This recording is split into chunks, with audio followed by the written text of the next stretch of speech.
Okay, yeah, I'm here with Ian, and I have like a kind of a loose quote from Rousseau's Emile. So this is maybe one of the less famous of his books, but I think the biggest of the books.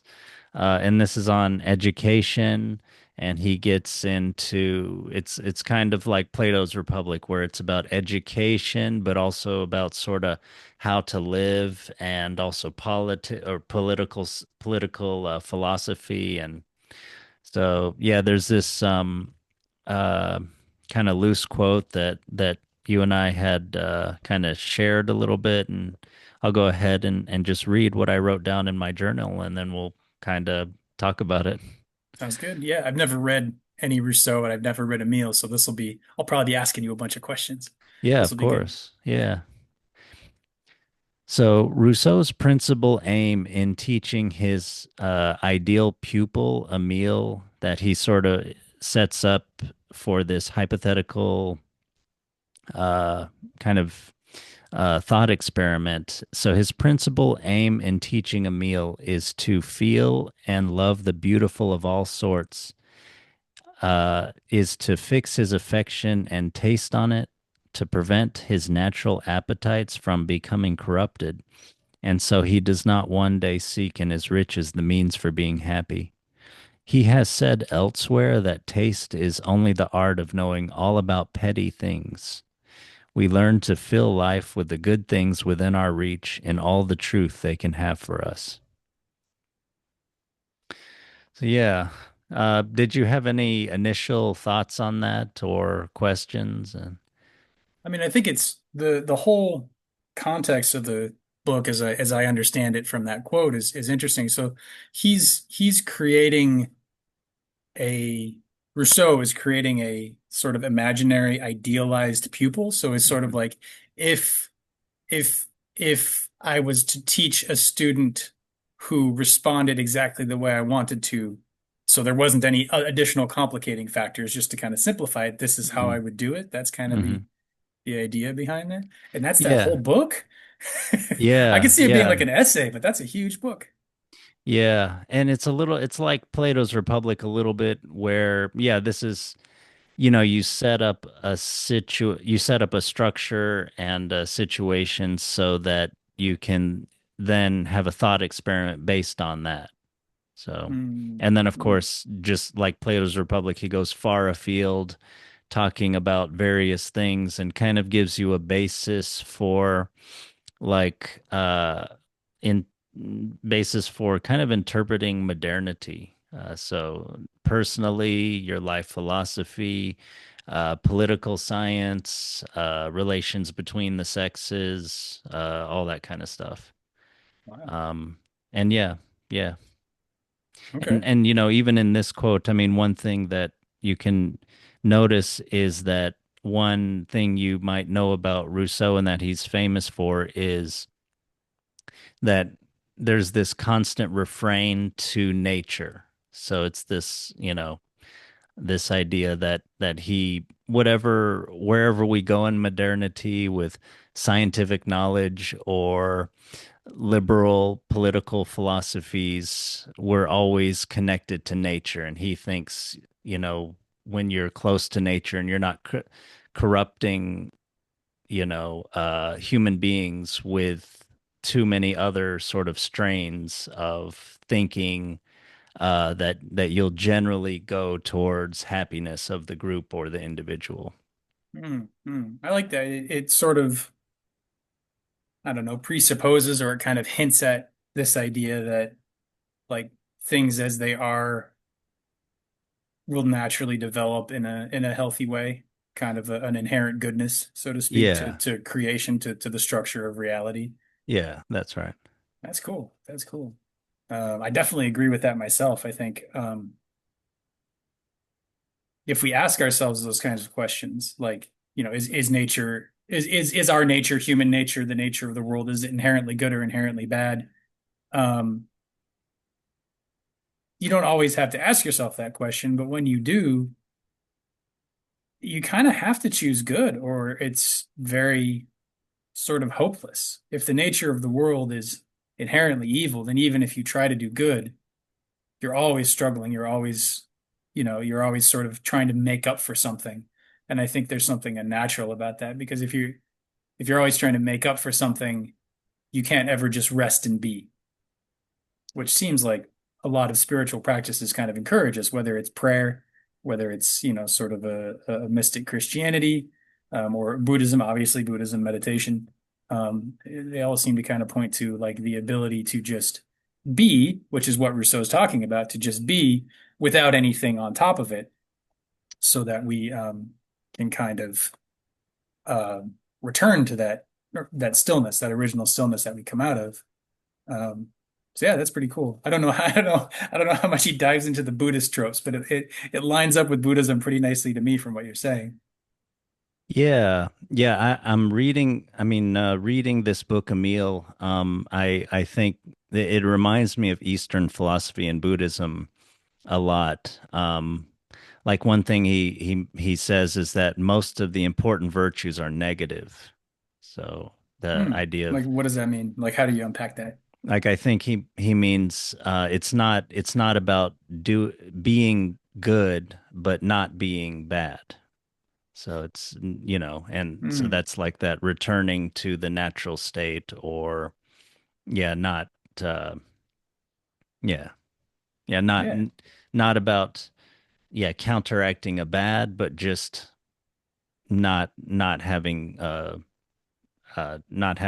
bad things, yeah, just not sorry, I'm not being very articulate, but not being good so much as letting go of bad. Yeah. Just kind of realizing that the problems arise from, at least this is how I would word it, obviously, because I haven't read the book, but problems and badness in general arises from sort of a something being in the way or something unharmonic. And so being able to kind of smooth that out, or return it to harmony, it stops us from being a kind of like perfectionist. Because if goodness is something you have to seek and achieve, then you can always push harder and harder, and it gets kind of stressful at that point. And I think a lot of people sort of unconsciously are stuck in that loop, given a lot of our moral background and structure in our current society. Yeah, Go ahead. yeah, Yeah. I agree with that. And I think Rousseau's saying, he seems to be saying something like that. Hmm. Um, When was he writing?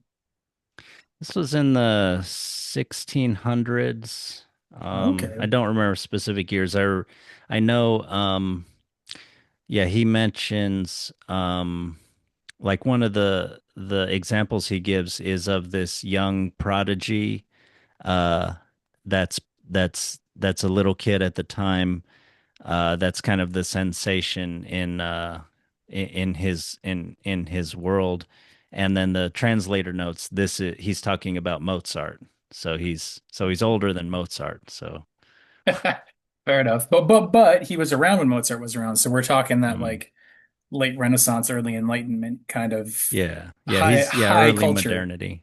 Yeah, Yeah, yeah, yeah. yeah. Okay, okay, cool. Do you know anything about his background? Yeah. Well, so he's Genevan, speaks French also.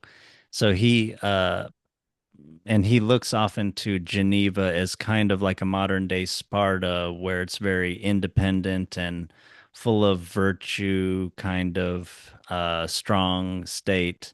There was some religious wars at that time that I think got him and his father kicked out at some point. And this was a pattern in his life because of his political writings and sort of maybe criticism of the church and things, getting kicked out of a couple of countries, having to flee a few times. Um, but so I think his mother died early in his life and his father raised him, but then he was kind of left or almost neglected or kicked out of the house or something almost by his father by the time he was like a teen. And he ended up kind of wandering around a little bit, being raised by this lady who helped to educate him, but also kind of became his lover later on. this Oh, French wow. lady. Yeah. All right. And and then yeah, he was kind of self-educated to some extent. I think he got a religious education, he got a musical education. He's a very talented person. But I think he started his writing career kind of late. He was maybe in his 30s or 40s, and he just happened by chance or something to see this advertisement for um, this writing contest, and the theme that the contestants were to write on was something about the effect of modernity and science or something. Has it's something like maybe has science had an overall positive or negative effect on humanity?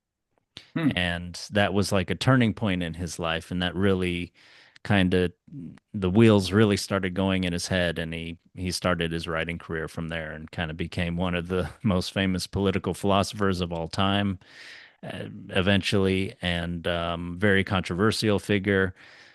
He married a woman who is not literati type person at all. She may have been kind of literate, and he he he also he's very famous for kind of Samuel Johnson said that Rousseau was a very bad man because he abandoned his five kids actually, like when they were babies, like he just each one of them he just kind of got rid of each of them, Wow. uh, put them in the orphanage. But I've read that people generally knew they had a low chance of survival if you kind of put them in an orphanage. It's very bad kind of conditions. But he made his money by copying music. He also wrote operas. He wrote something like six operas and one of them remained in the canon for like 100 years. I mean, he's a very, very accomplished person. He ended up in his later life studying and writing about botany. He wrote a series of letters back and forth between an English botanist that ended up becoming like a biology textbook at Cambridge or Oxford or something. Wow. So that's just a very rough kind of thing. And then I think he died in relatively peaceful circumstances, although it seemed like there was some kind of paranoia about his being pursued by authorities or disloyal friends. He seemed to have some paranoia to his mind, but he was also chased out of countries and things, so there was some basis for that. And then, of course, he had that unstable home life early on in his life. Um, but yeah, I think there's some irony to his death too, where he I think he was walking on a street and there was like a nobleman with his carriage and like this giant Great Dane walking beside it, and then they kind of like pushed him to the side of the road, and he ended up falling and hitting his head and getting a hemorrhage and dying from that. So it's just kind of funny that he wrote kind of about equality, political equality, and then he ended up being killed by this sort of accident with this rich nobleman, something. Yeah, just kind of a the careless rich. Seemingly, it Yeah. it it Yeah. the image, yeah, the image is of that, yeah, this carriage and this giant dog, this rich people kind of knocking the commoners over, make way. So Yeah. yeah, but I don't Yeah. know. I mean, obviously, the truth of it we'll never know, but Yeah, the mythology of the man is always interesting to investigate. yeah. Yeah, yeah. So, what was it about this particular quote that like really stuck out to you? I mean, you have it in your journal. You texted it to me and was like, "Hey, this is interesting." Like, Mm, I think it's interesting too, but while you were reading the book, something sort of stuck out to you to bother to note it down in that way. So, mm. Yeah, I guess. I mean, I'm into deep kinds of philosophical inquiry and kind of Platonic depth and ascent. But Rousseau is very different in some ways. He's more like Epicurean, kind of about having a pleasant life in a lot of ways. Hmm. And that's what this quote is. It seems to be about, but also about how do you develop towards that? So, he says the principal aim in teaching Emile from a young age to feel and love the beautiful of all sorts is to fix his affection and taste on it and prevent his natural appetites from becoming corrupted. So I guess, yeah, the idea is in general, we tend to maybe know a lot theoretically about what is a good life and how to live, what it looks like, but it's hard to get there, because we have lots of little things that might distract us that, uh YouTube or lots of things that kind of get us to end up living a life that we don't think is really fits that image. Hmm. And so I thought this quote kind of told us, kind of gives you a little bit of how that might happen by from an early age or earlier on anyway to fix your uh emotions and your taste on good things. One thing that Rousseau talks about is how, how how the beautiful can lead to the good. Hmm. And that's an interesting idea for me. I wonder about, yeah, the salutary nature of the beautiful and the effect that beauty can have on us. And of course, there's a big kind of link there with the modern world and how we don't really emphasize beauty anymore. It's almost like we're against beauty in some way. On the one hand, there's the sort of rational utilitarian perspective where we're emphasizing those things. Uh, and a lot of that is to relieve suffering, like from hunger or from inconvenience and things like that. But we're kind of seems like we don't have this idea that the package should still be have some visual and otherwise harmony to it. And on the other hand, there's maybe just this maybe postmodern-ish idea against maybe suspicion of beauty, or the thing we should really be focusing on is like the deep structural problems in society or things like that, and maybe beauty, which makes us feel life is a good thing or a pleasant thing, is sort of a distractor. So, Hmm. Hmm. Hmm. Yeah, that's interesting. I don't, I don't go around in postmodernist circles very much, but I'm familiar with, some of the theories. I mean, back when we were in college, that was kind of the pervading, yeah. leading edge of cultural exploration. And the, I always kind of forget about that sort of like the mistrust of beauty. Because it's interesting because if you're talking about cultural theory,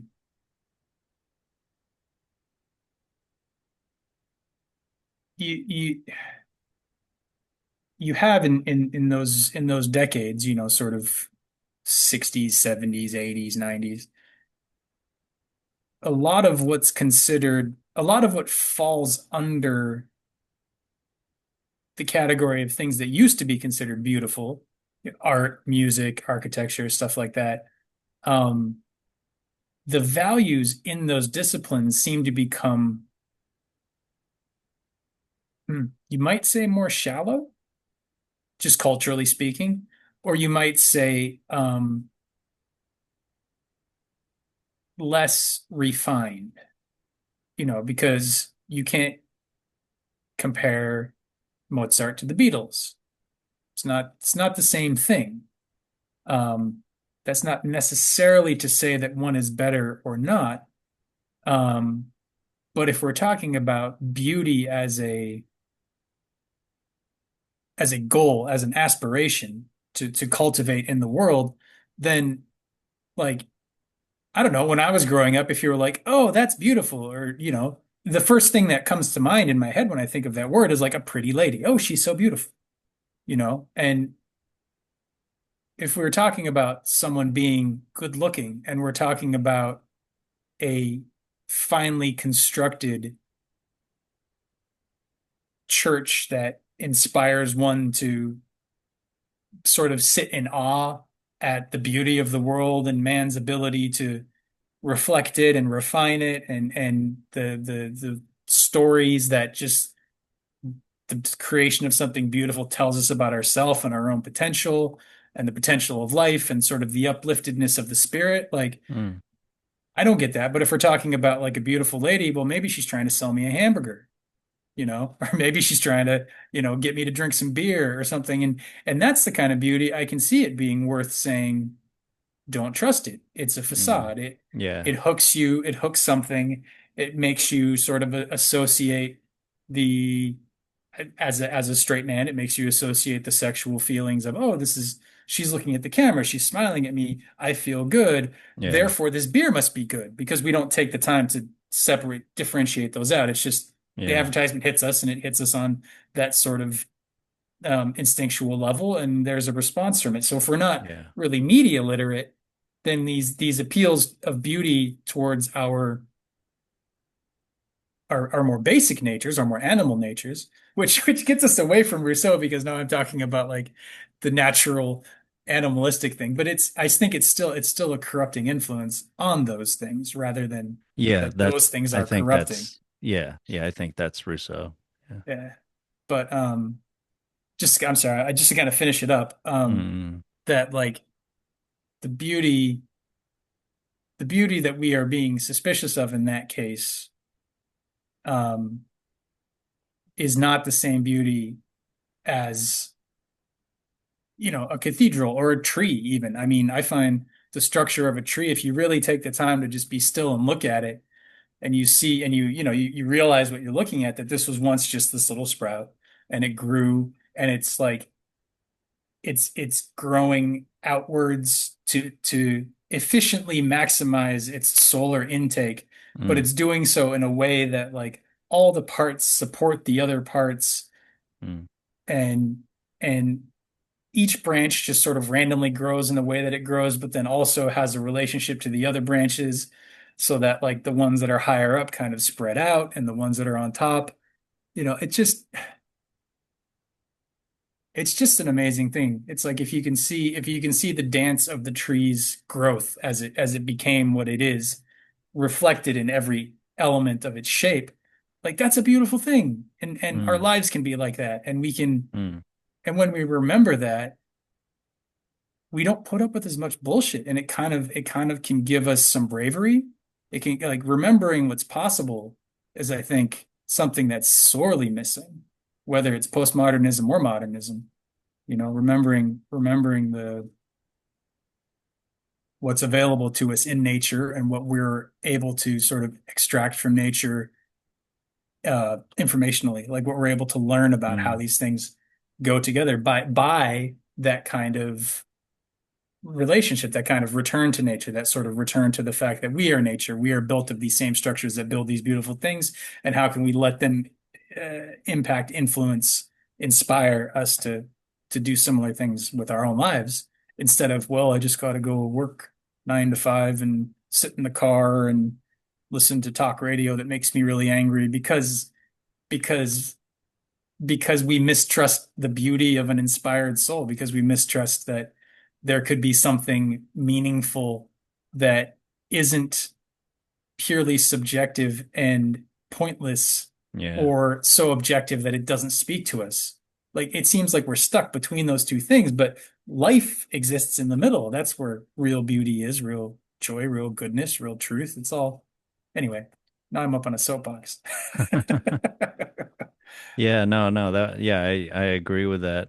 I mean, yeah, we do need to I mean you do need to know about as you mentioned the possibility of bullshit and people do use like Vervaeke talks about John Vervaeke, people use whatever is grabs our attention, which would be a lot of things we have some sense of beauty, especially physical attraction and things.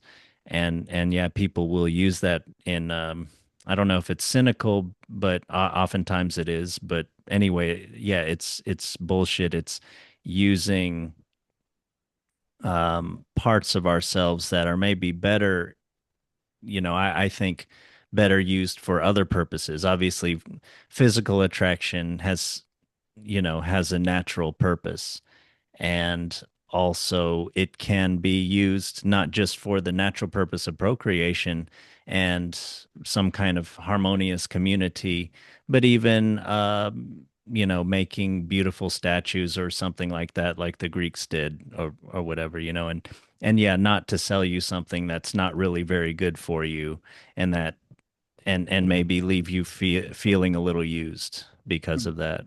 But yeah, we Yeah, do have to be kind of suspicious of the human uses of beauty. yeah, yeah, because it leaves us like it leaves us so one-dimensional, right? Like, oh, like if you're paying attention to the depth of a person's soul and the way they appreciate the world and who they are and what they do in the world, you can find beauty in there that's Mm, reflected in the way they look, that like the physicality isn't necessarily apart from that. But if you're only focused on the symmetry of the features or mm, the size of the curves or the size of the muscles or mm, the strength of the jawline or whatever it is. um it's not that appreciating those things are wrong, it's that appreciating them without tuning into like other dimensions of the person or other dimensions of reality at the same time. um just it leaves you hungry. It leaves you like it's not satisfying in the way, and it doesn't create that sense of awe or of appreciation or of like respect, you know. Yeah, which is a shame yeah. because that's our birthright. I think that's what Rousseau's talking about with that naturalness. Mm. Yeah, I was think yeah, when you were so you're sort of talking about maybe sexual objectification of another person, and then I was thinking about how I think even attraction though tends to have something to do with the non-physical things, especially I think of women for men, but I think including of men for women, um, where, like as a guy, a woman could be really attractive at first, but you get ideas about her after that or impressions of her and yeah, ideas about who she is, and your attraction could go up or down depending on how she acts or even the sound of her voice, but especially things about her personality, about her interests, about who she is. And yeah, I think even in attraction there is it's more than even attraction is more than skin deep. Yeah, for sure, for sure. And I think we often culturally, I think there's this sense of like, oh, if I just checked all the right boxes, I'd be in a happy relationship. And like, and then you check the boxes and you're in the relationship if you're lucky, because a lot of people just don't. They dream too big or they don't try hard enough or they get tongue-tied when they shouldn't or whatever happens. Or they just think they can't, and so they just sit in their room and they're sad all the time, which I understand. Mm, Um, but even if you're lucky enough to check all the boxes, um, you might find that it's not what you thought it was going to be because you were holding on to this concept, which is just this mental thing of like, oh, if it looks like this, then it will generate happiness for me, which is yeah. part of like the consumer's tendency of like buy a Right. thing, get a thing. We've talked Yeah. about that in the past. Yeah. Whereas like genuine relationship, genuine affection and attraction, you're right, it comes in on multiple levels. Um, our bodies will know sooner than our intellect will what's a genuine good fit. We'll feel at ease around another person. We'll Mm, feel kind of relaxed and happy, maybe not all the time, obviously. No, nothing's mm, perfect, but like I feel like that felt sense of the body and the sensation and the sort of involuntary actions of the body. So the flushing or the cold sweat in the palms or the butterflies in the stomach, like that, if that comes up around a person, that can come up around the idea of a person too. So it's tricky. It's tricky, like how yeah. to differentiate between what's concept based, what's theory, and what's something that's genuine and alive. And I don't know. I think maybe we only learn that with trial and error. Yeah. I mean, you mentioned a lot kind of checking in with your body, kind of, and really being in tune with what your whole sort of body mind is telling you. I think that's part of it. And I think rational contemplation is part of it too. Like, learning your strengths and weaknesses, things that might trigger certain things, understanding yourself. Like I don't know exactly what's happening here, but this in many ways is like something that happened previously that is kind of part of my development, part of my psychology, and not necessarily part of what what I would be if I had had the best development and not sort of been manipulated or sort of educated myself wrongly and gotten kind of narcissistic and angry or something. And Mhm. and I'm Mhm. secretly trying to, you know, get somebody back or something through this the way that I'm feeling. Yeah, yeah.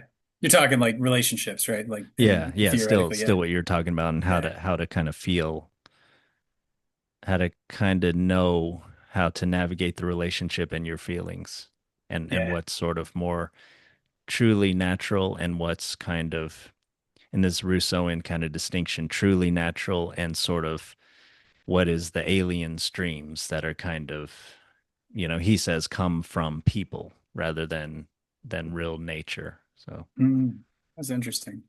Does he say anything about differentiating the two? Like how to I don't remember that. Okay. I I don't mean, it's a think hard so. question, so it'd be hard to pin down even if you did. Yeah. Yeah. Yeah. I think the only thing I can think of is that he kind of is uh, his answer is easy and complex in a way. In that it's about how you're raised. So Hmm. he kind of gives this ideal situation that could never happen, really, where you're raising a boy away from everybody, basically, until a certain age, and then until that age, you're still really manipulating the circumstances so that he isn't getting corrupted. Hmm. So Hmm. Hmm. yeah, Yeah, that's interesting. mm, yeah, I he don't know. talks about all sorts of ways like people can be corrupted by the ideas of others, and so. But yeah, I don't think he. So there's a big book, but also kind of an introduction to all this stuff. I don't know if he goes specifically into how you as a person can kind of tell but what's the difference between nature and the alien streams. But I think he does sort of say that there is like innate feeling. He does talk about that as like a law or a principle of nature, but yeah, I don't know if he says how to kind of get in touch with that. But Yeah. Yeah. So like it's funny, just as you were saying, like the feeling of innate nature, this little bird flew up on my balcony outside the window here. A little black cap with like a white brown body, and it sort of chirped and then like flew off. And like I had this feeling of like there was this flash of like beauty.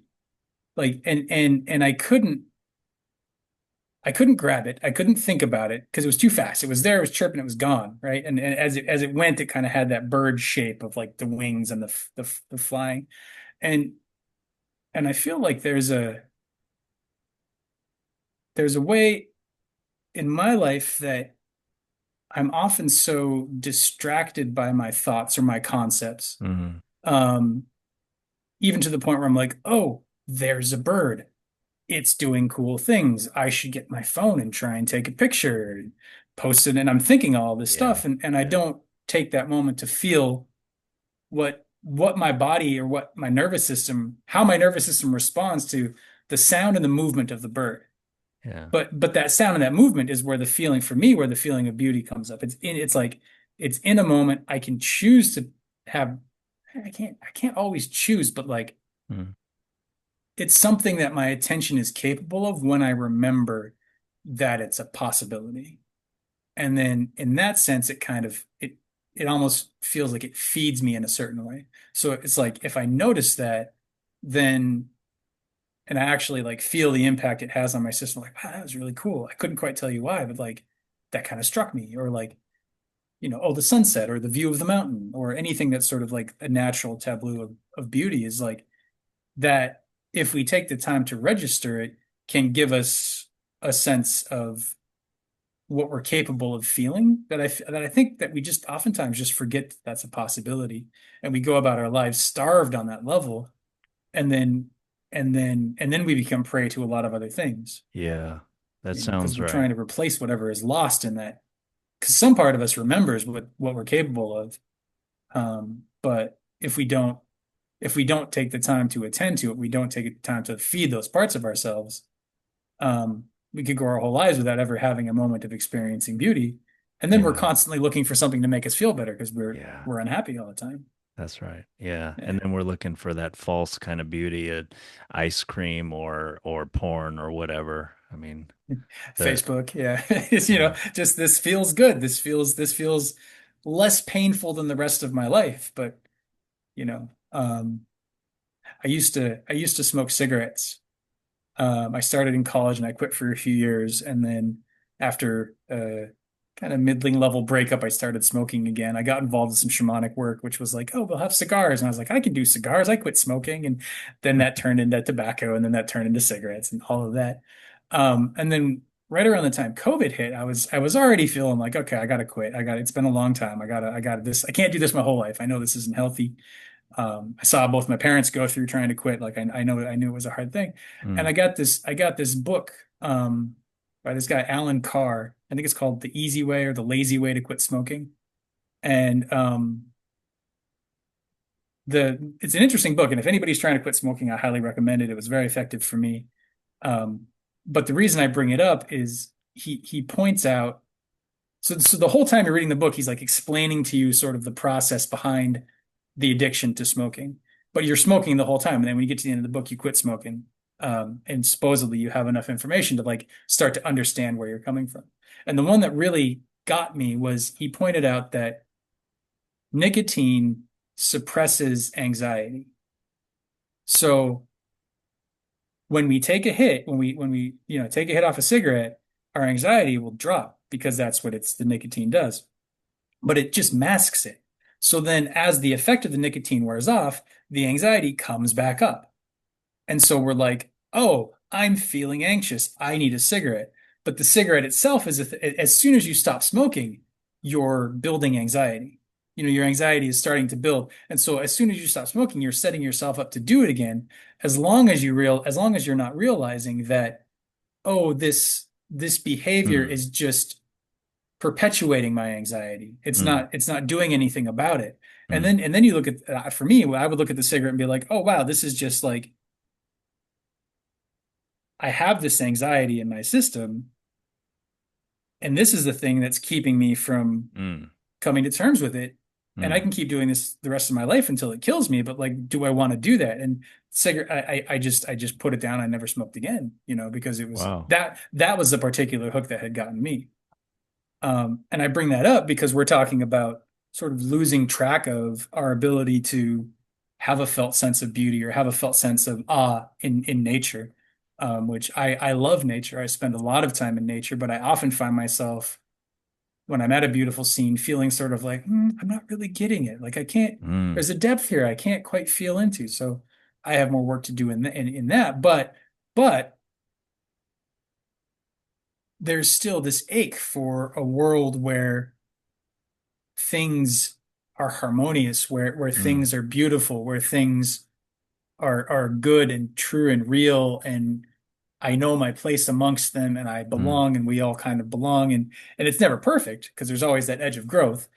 I don't want to come across as utopian, but you can be dystopian as well. You can say none of this is mm, possible. There is no harmony. There is no anything. You have to give mm, up any sort of hope for a better experience because life is terrible. mm, Um, and that doesn't work either. But to be devoid of the sense of beauty or of the sense of possibility leaves us with a similar anxiety, an existential existential ache mm, that if we think there's no solution for this, if we think beauty doesn't exist, if we think we can't actually be good, it's impossible, we're flawed beings, if we think the truth is relative and there is no truth and my drive to find what's true is meaningless, um, which I think is because the idea of truth got corrupted, but that's a whole different conversation. Then we have this anxiety, this existential ache in us that we turn to things to numb out. mm, In the same way that I would turn to cigarettes to numb out my anxiety, but I'd still have to deal with my anxiety. We turn to movies, we turn to Facebook, we turn to whatever we turn to, pornography, drugs, alcohol, or even just working really hard, achieving, all of these things that they're not inherently flawed, but we're misusing them. We're using them yeah. as a solution to a problem that they can't solve. And Mm, that's the error, that's the sin, that's the mistake, that's the corruption from what you're saying about Rousseau. That's what gets mm. us, you know? Yeah. Yeah. Yeah, you one word you kept using was remember. And I was thinking about, the word sati, which we translate as mindfulness. And doesn't sati, isn't the etymology of it to remember? It's this idea of recalling. And then of course, with Buddhism, isn't it something like you're trying to get back to that beginner's mind? Or Jesus talked about having faith of a child, where, yeah, there's this sort of idea like in life, we put on a lot of stuff, a lot of expectations, a lot of ideas of what we should be, what happiness is, a lot of images and everything. But Yeah. isn't real mindfulness kind of yeah, losing that and then gaining happiness, or gaining the world, gaining maybe a connection with who you are and what the world is, and that's not a separate thing. Yeah. Yeah, yeah. Well, I got a lot I could say about that. The first thing that comes to mind is a quote from the Zen teacher that I didn't know him very well, but I used to sit at the monastery that he founded. His name's Daido Roshi. He's a photographer, but he would say, like, what happens when you let go of everything, that you're talking about? So we have all these concepts, all these ideas, all these things that we're trying to do, and sometimes they work, sometimes they don't. And we get kind of stuck in them, and so the Buddhist thing, the Zen thing, especially, is like beginner's mind, like go back. And so his thing was like, what happens when you let go of everything? What do you have left? And you have everything was the answer because it's not like it goes anywhere. You're just not hanging on to it, right? Um, I'm not sure if I'm supposed to explain that clearly. Zen usually wants you to be a little more tricky, but I don't care. I'm not officially uh, doing any Zen stuff, but yeah, hmm, there's something else you said that like really stuck out for me. That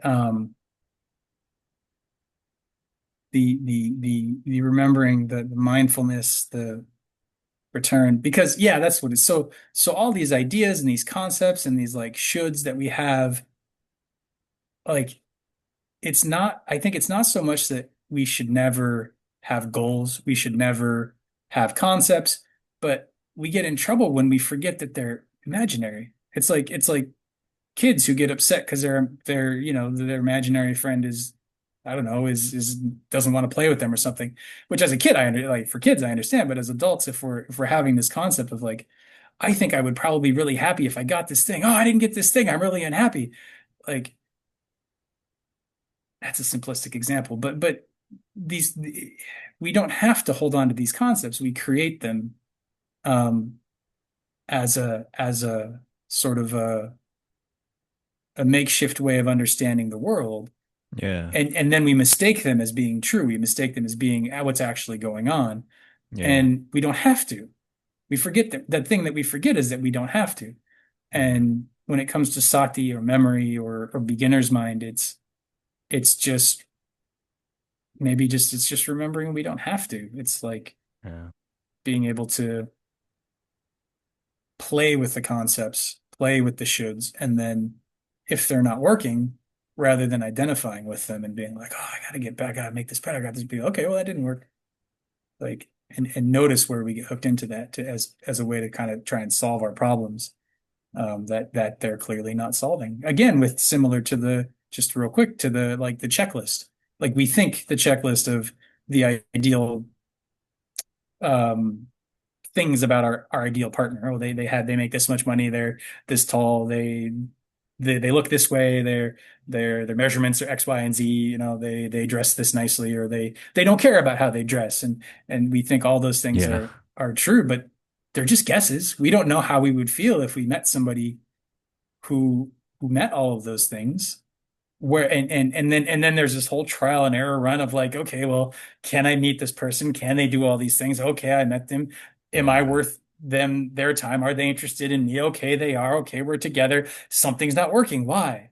Like it takes so long to get to that place. And the same thing with our concepts. Whereas there is sort of just like with that bird, there is some sort of natural thing that can just strike us and can give us a sense of possibility. It can give us a sense of excitement, gives a sense of something beautiful that doesn't need to be anything else before we're ready for it.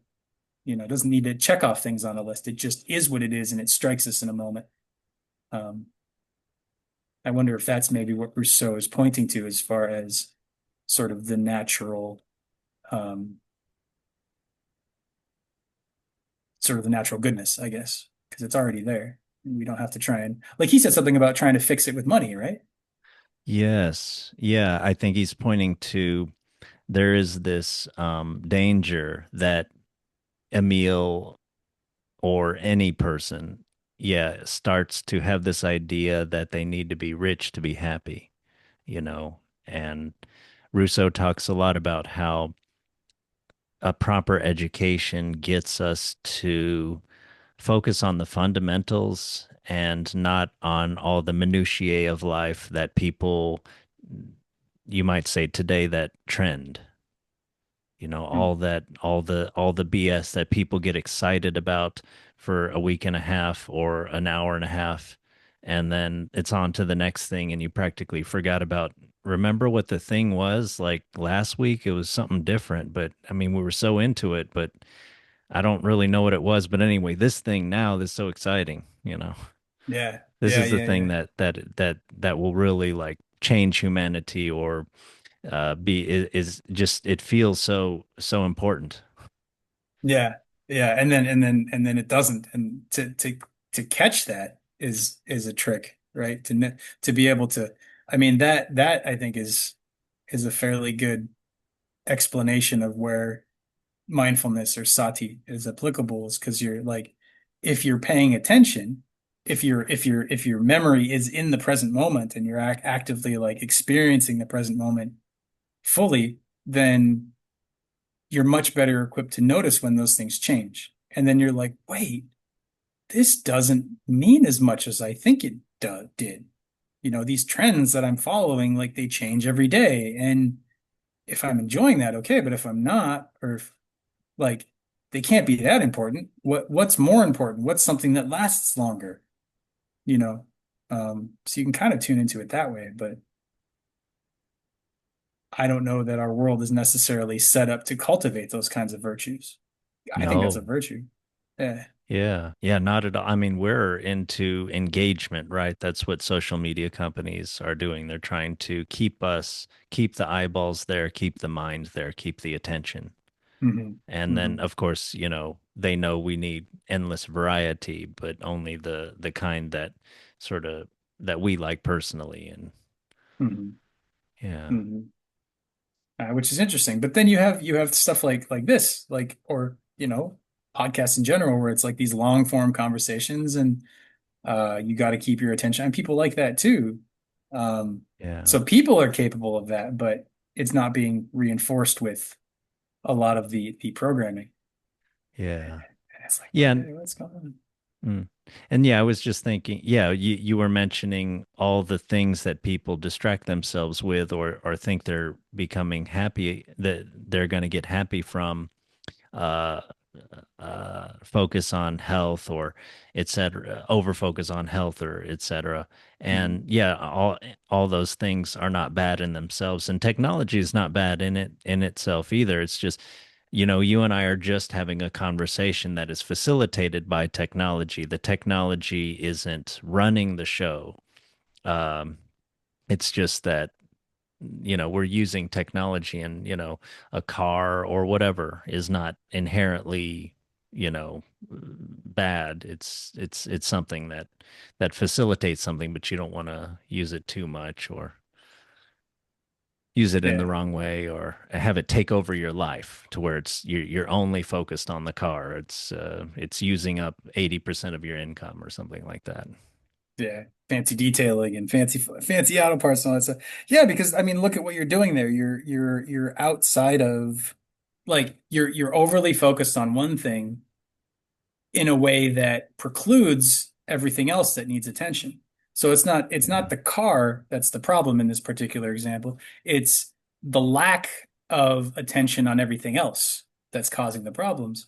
Yeah. And that's something that I really do get a lot of appreciation of in nature is like if you look really closely, everything's paying attention to everything else. Everything is Yeah. in connection, in communication, in harmony. Like what we know about tree roots and the way the mycorrhizal network, if I'm pronouncing that correctly, the sort of fungal network that connects the roots and transfers nutrients and the trees can speak to each other through that, and the birds build their nests with the twigs and they eat the fruit that the tree provides, and the tree grows from the ground, and like it's just everything is connected to everything else. If you just and it's that's so often said in like a I had this mystical realization that we're all one, right? But if you just look at the specifics of what's happening long enough, it's obvious. You just have to take the time to pay attention to it. And you have to realize that that beauty is there to feed you, to tell you the story of how the world works and why you're unhappy because you're behaving in a way where the world doesn't work, in a way that the world doesn't work. You're overly focused on the car. You're overly focused on yourself, on your own experience, Yeah. which is not bad, just like the car isn't bad. But if you're focused on that and you're not also equally focused on everything else and how you fit and and the way everything else is feeding you in a way that you can be grateful for, in a way that you can like and not like you should be grateful in a moralistic way, but Yeah. like gratitude arises. Yeah. Gratitude arises naturally in the presence of beauty, in the presence of goodness. Awe arises in the presence of truth. Of oh wow, this is just true. I can't even explain it, but like and not like factual, but just like it feels true. That felt sense that you were pointing to with in Rousseau earlier. Um, we have to remember that, I think. Yeah. Yeah, and there are so many distractions and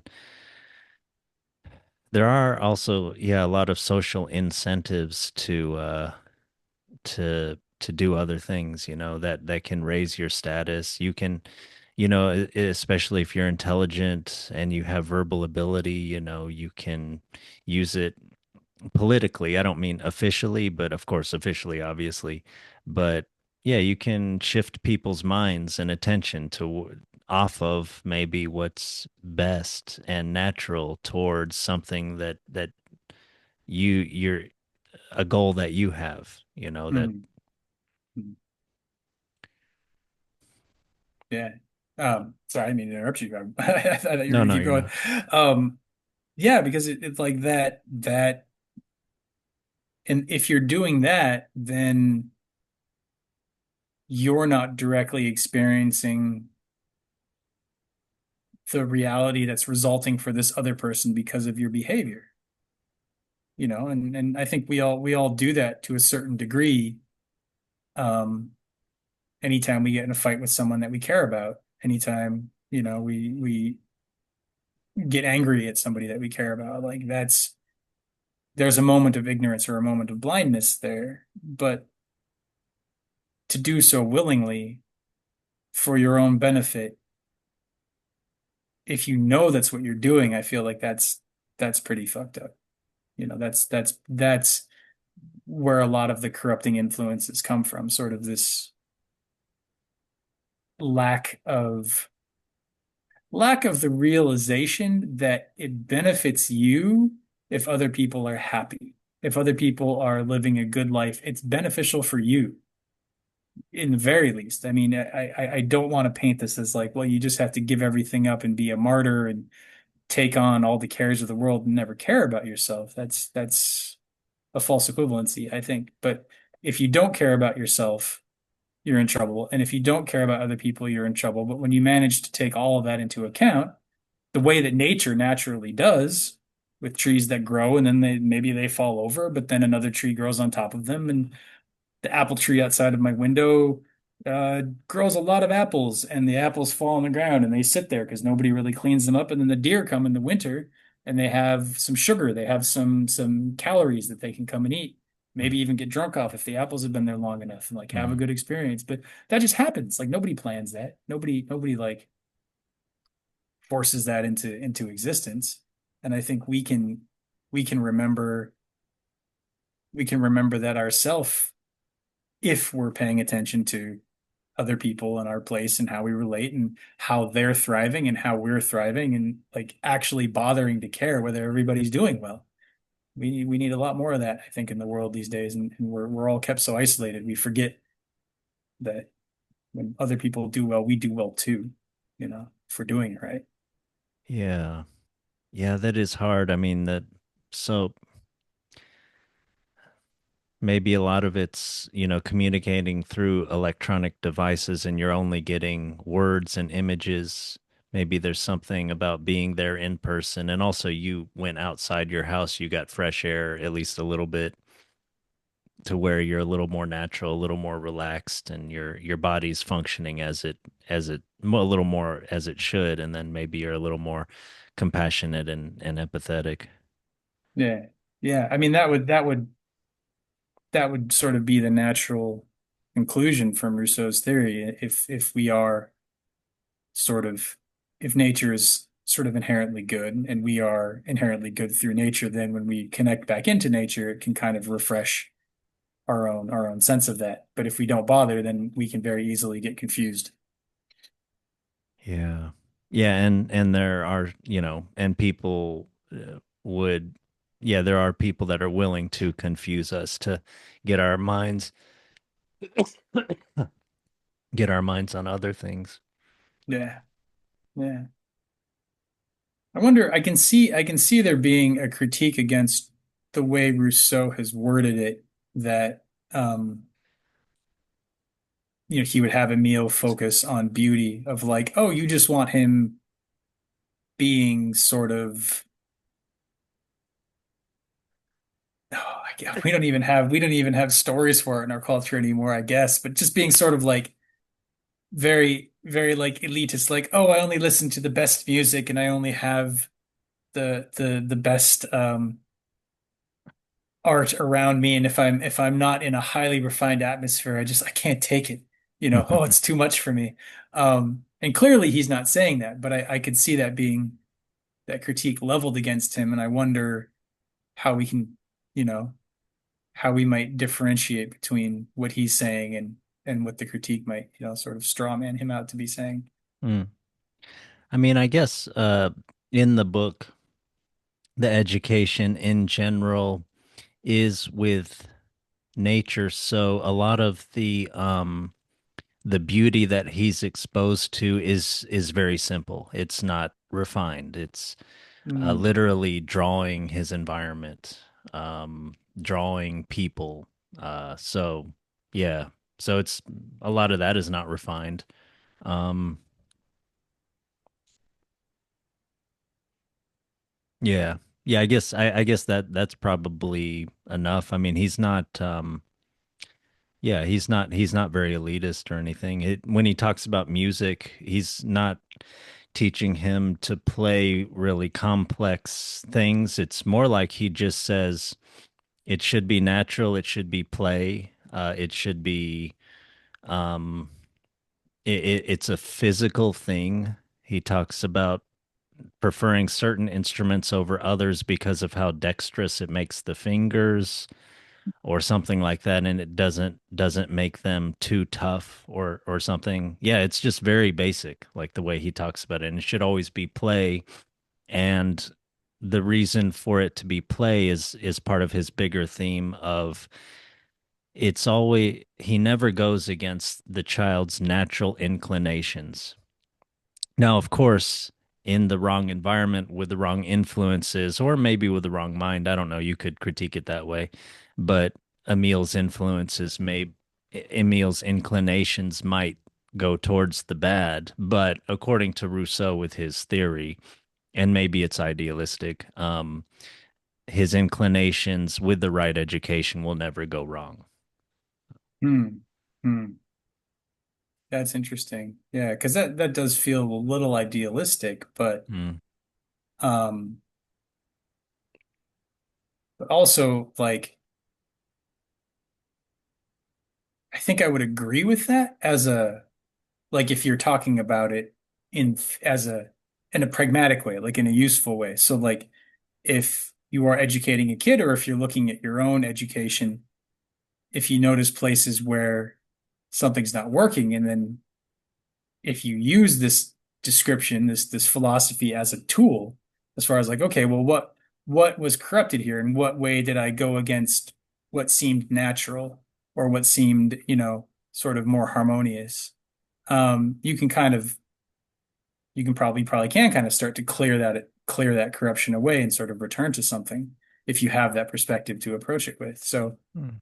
um, that makes a lot more sense to me than it being like you only get to be harmonic if you have if your guardians when you were growing up or your parents or whoever managed to keep everything perfectly away from you so you could just be yourself like that that feels one, I don't think that's what he's saying. I'm making that, I'm using that as a rhetorical device. Mm. But that also just doesn't seem possible. Like that's setting yourself up for failure because you can't. Everybody's going to make mistakes, and I'm sure there's room for that in there. But as a philosophy, like it's more useful pragmatically than it is as an ideal. Yeah. And yeah, yeah, he's not getting a meal to be perfect. It's just to be natural. And then, yeah, mm, there's ideas of yeah, just harmony in his with his environment. With in sorry, I shouldn't use the word environment. I've heard that that's kind of this modern word that we use that sort of separates us from nature, whereas we used to use the word nature more, which includes ourselves. Hmm, But hmm, anyway, yeah, it's Emile is supposed to be in harmony with himself. He has up to a certain age, he has never gone against his inclinations, kind of. hmm, hmm. But of course, Rousseau has set him up to not ever be corrupted and all that stuff. And of That's course he interesting. uses it to commentary on how people and kids get corrupted by all sorts of influences. Yeah. Yeah, because there you have it being pragmatic again, of like you're using it as a means of describing um the forms of corruption, and then you can say, okay, well, which, do these apply to me? Do any of these ring any bells? Is this familiar? Which is great. But I mean, I've been around some young kids in my time, and there are definitely times where it is in the child's best interest that they do not give in to their natural inclination Oh yeah, to, yeah, of you course, know, yeah. take that out of your mouth, kiddo. That's not something we eat, kind of a thing. And I'm sure he's not talking about that. But again, like ways of ways of honing in on what he is saying by pointing out how ridiculous it would be if he was focusing on it that low res with that lowest of resolution. Yeah. Yeah. Yeah. Yeah, I think there have been many times throughout history where people have tried to apply Emile directly. And I think, like pretty much all philosophy, you get into big trouble when you do that because the philosophers need a concrete way.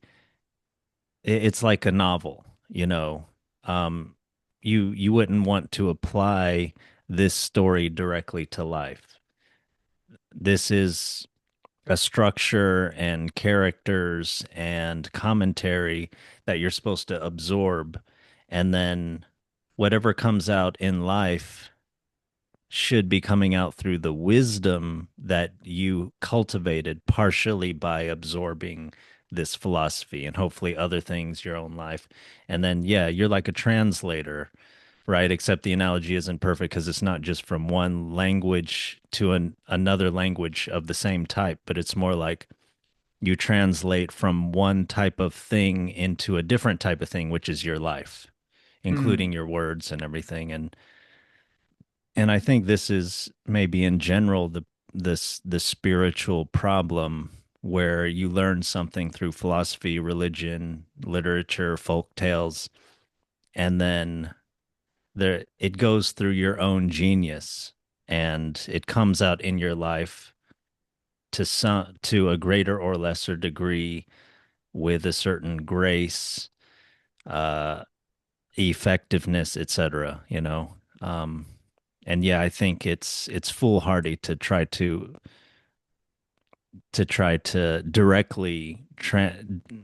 directly apply it. Yeah, you have to translate it. You have to feel it. You know your wisdom and everything. Yeah. Yeah, I see. Yeah, that's a really nice distinction you make because it's like philosophy becomes a a means of transmitting insights about human nature Yeah, so yeah, that then you can absorb them and see how they might apply to your life rather than it being factual and repeatable and formulaic. yeah. I think you're totally right. You completely miss the mark if you try to apply philosophy as a formula because it's not, it's a different layer of reality that it's interacting with. It's not, physical. Yeah, yeah, exactly. Yeah. Yeah. Yeah, it's not laws. And we even know when you set up religious or human laws, they have to be interpreted wisely. And we know of many cases where they're interpreted overly dogmatically, and we know of places where they're interpreted better, where the maybe the judge knows when to throw the book at someone and when to really be lenient on someone. You know, it's you know, Yeah. you can criticize it, but in life you have to feel it, you know? I Yeah. mean, Yeah. It's hard because we in the West have been so rewarded for our boiling things down into black and white objectivity. And I mean rewarded in like our society has thrived. We seem to be doing well in regards to the quality of our lives. but don't you think that's part of the myth of our times, though? Even science and technology themselves are not that black and white, you know? I completely agree. I completely agree. I think that the black and whitening of it as if that was really how reality works is where we lose all that stuff we were talking about, or that moment of the flash of the bird, the felt sense of the beauty of nature. Like all of that lives in the gray, or it lives in the space between the black and the white. It lives in a space that, I mean, is is both objective and subjective, Yeah. you know? Because I think we're like, we're sort of critiquing postmodernism, or we mentioned it a little bit, and I think there's this idea in postmodernism, as I understand it, of like there are no ultimate truths and truth doesn't matter, and it's all just everything is relative. And I can see that being a healthy response to everything Yeah. being so black and white that you need to kind of break it apart. But Yeah. I don't think it's healthy on its own because it leaves you with no means of orienting. Yeah. The problem is it leaves the concept of truth still in the quote unquote objective, still in the black and white. Hmm. So it's like Yeah. truth has to be black and white, Yeah. and black and white is impossible in Yeah. reality. So therefore, there can be no truth in reality. And Yeah. I think we miss the fact that like there's if reality isn't black and white, if reality is a bunch of different colors, and we're like inhabiting, fuck man, we're inhabiting all of them, like the truth of the situation can arise. Like there is truth. The direction of truth can arise. We can move towards it. We can develop it. We can cultivate it. We can find what's true for us, not in a like, well, and therefore what's true for me, but then what's true for you, and then we Yeah. get into this like war. It's like, no, there is a not a hierarchy like one is better than the other per se, but there is a refinement process that can happen. Yeah. And we come to that, I think, through our subjective experience rather than through the denial of it. The refinement itself, the refinement of the subjective experience itself is sort of how we can approach truth, as opposed to what, a lot of the scientism says, the black and whiteness, the modernity, the enlightenment or whatever, is that we have to get rid of the subjective in order to find the truth. I think that's backwards. And then the postmodernism leaves the truth in this quote unquote black and white objective, um, and then says it doesn't matter. Yeah. And both of those abandon the fact that like truth only matters from the moment it is felt, from the subjective experience that recognizes it as true, and meaningful in a way that isn't just subjective, but is subjective grown to the place where it can include other beings and others. So again, we're not focused on the Yeah. car. We're focused on how everything relates within our lives. And then truth can arise out of that. It's a higher order of things. Yeah. And as you have that kind of harmony in your life, you can kind of feel it more, make better decisions, what to do next, and know when there's kind of dangerous temptations that are coming up, and not kind of be fooled into to going with them. Yeah. Yeah, and I think the more that we sort of attune to that felt sense, the more that we're actually present to our lives and experience them, um, the easier it becomes to recognize problematic behaviors or addictive behaviors or things like that, and not so much struggle against them as if you like with the thing I was talking about with smoking. Once I saw it clearly, it was very easy to put down. But before I saw it clearly, I had to struggle with this misunderstanding of like, oh, but I'm anxious and I really want a cigarette. I really want a cigarette. I'd feel so much better. And all my focus and attention is on how bad I feel and how bad I feel. And it's like that's cranking up Yeah. the anxiety and that's cranking up the anxiety. And maybe I should stop focusing on it. Nah. But once I understood the truth of the anxiety nicotine cycle, I was like, oh, I don't want to engage in that anymore. I clearly see that's not going to derive happiness. That's not going to develop happiness for me. Yeah. It's a failed experiment to derive happiness from nicotine. Cool, I don't need to do that anymore. Like, yeah, it's going to suck, but like, I'm no longer saying, well, I can get happiness here, but I'm not supposed to because it's not healthy. And so it's not healthy, so I have to fight my anxiety, but I really want to fix it. And I'm still believing that I can fix it. And so the same thing with modernism and postmodernism, they've got this idea that like, oh, truth exists only in the subjective way where we don't get to have anything subjective come into the picture and everything subjective Yeah. is false.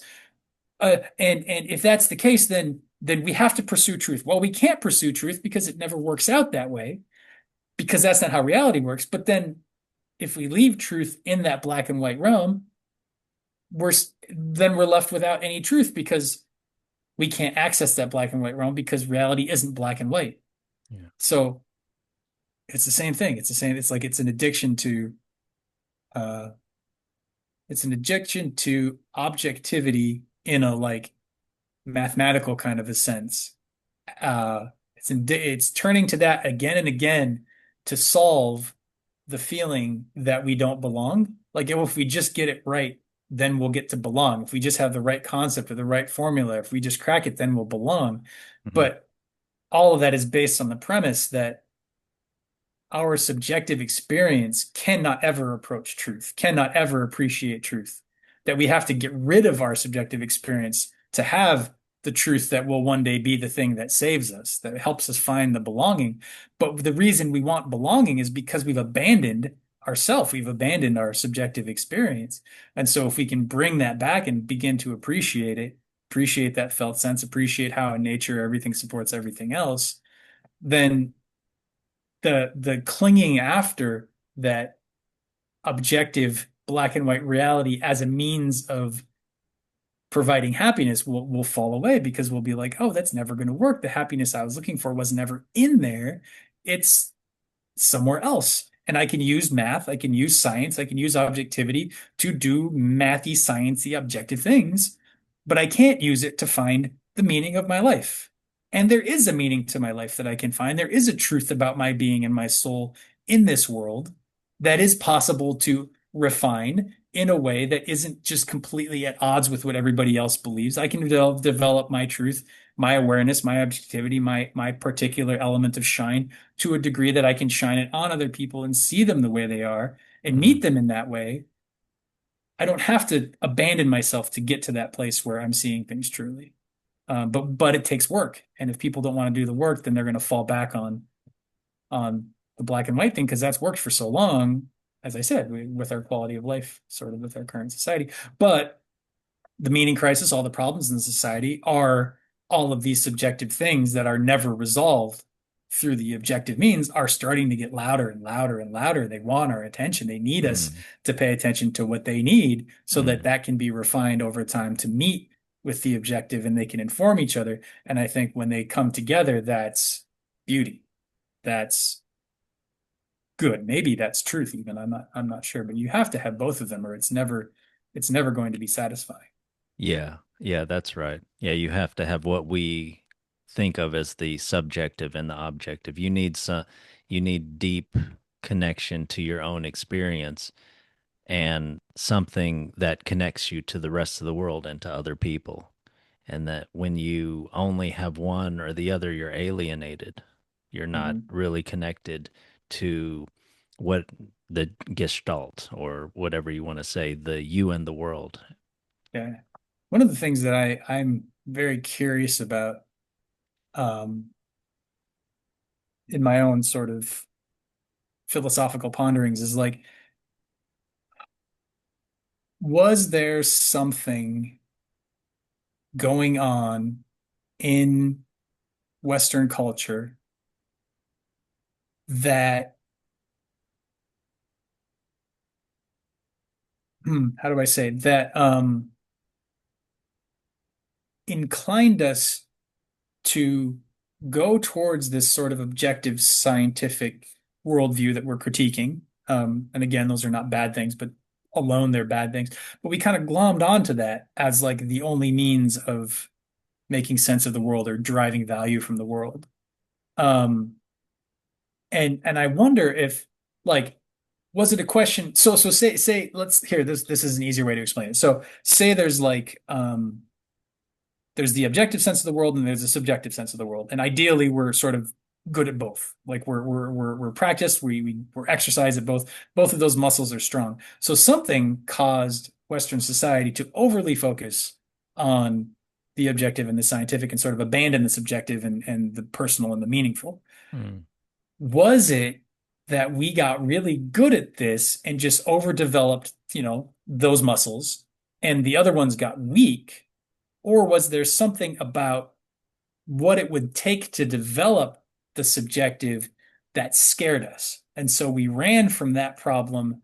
We're like, we don't want to deal with that. We're just going to come over here and deal with this, the subjective thing, and that'll solve all the problems that we don't want to deal with over here. And I feel like that's something that maybe Ian McGilchrist gets into with his left brain, right brain thing, and that the left brain being very sort of this analytical kind of a thing, and the right brain being more the subjective, inclusive of the subjective and sort of the more meaningful element, that he talks a lot about sort of the abandonment of the right for the left. But Mm. I don't know if the question I have is like, did we abandon the right for the left, or did we abandon the right because it was something was scary and we turned to the left? And I don't know if I'm mirrored on the screen, so I might be totally backwards with my directions, but I'm doing it right Okay. in real life. Talk about subjective and objective.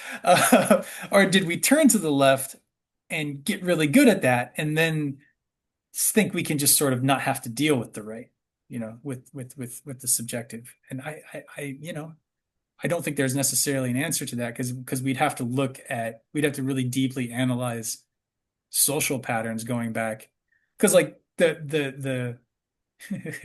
again, I'm talking a lot, I'm sorry. The perspective that I'm looking at this from is like,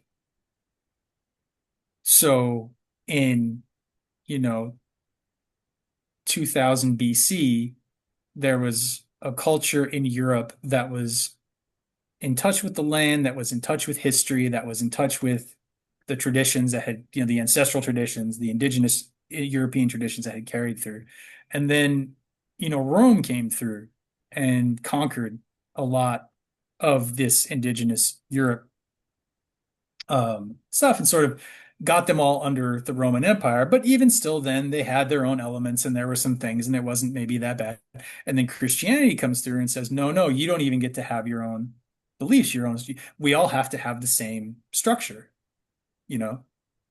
We all have to have the same religion. We all have to believe the same things. We all have to like we can't be tied to the land anymore. We can't be tied to nature. We can't be tied to the indigenous ways of being in this place that have developed over centuries. We have to wipe all that away, and we have to supplant it with this new religion, this new that we all have to believe. And and so you go from like, oh, we all just have to be under this one rule, to, oh, we all have to be under this one God, to like, oh, we all have to be under this one truth.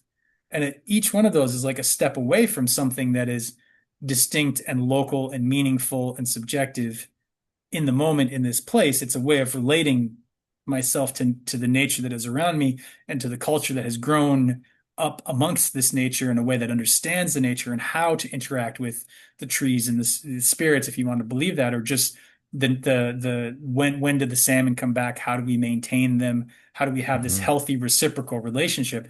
As soon as we remove that in favor of a more efficient structure that we all have to get under, we start losing things, and we start stepping away from that subjective meaningfulness towards an objective black and whiteness, that like there's grief there. And I just wonder if so much of what's underlying Western culture isn't just the grief of what we lost, and then lost, and then lost, and then lost for so long. Um, and we're all just trying to avoid grief by running towards science and technology as hard as we can, because that grief is pretty old. If so, that's perspective I'm wondering about. But like, how would you even check that? How would you know? What would you do about it if it was true? I have no idea. But it makes me sad to think of like what was lost. How much beauty did we forget to appreciate? You know, um, how much of our connection to nature did we abandon, and can we return to it? Um, because ultimately, those voices that are calling to us from that side of things, like, we can't ignore them. I mean, global warming, climate change, climate chaos, all the things that are happening. Like, if things continue to trend in the direction that we are being warned that they will, nature's going to win.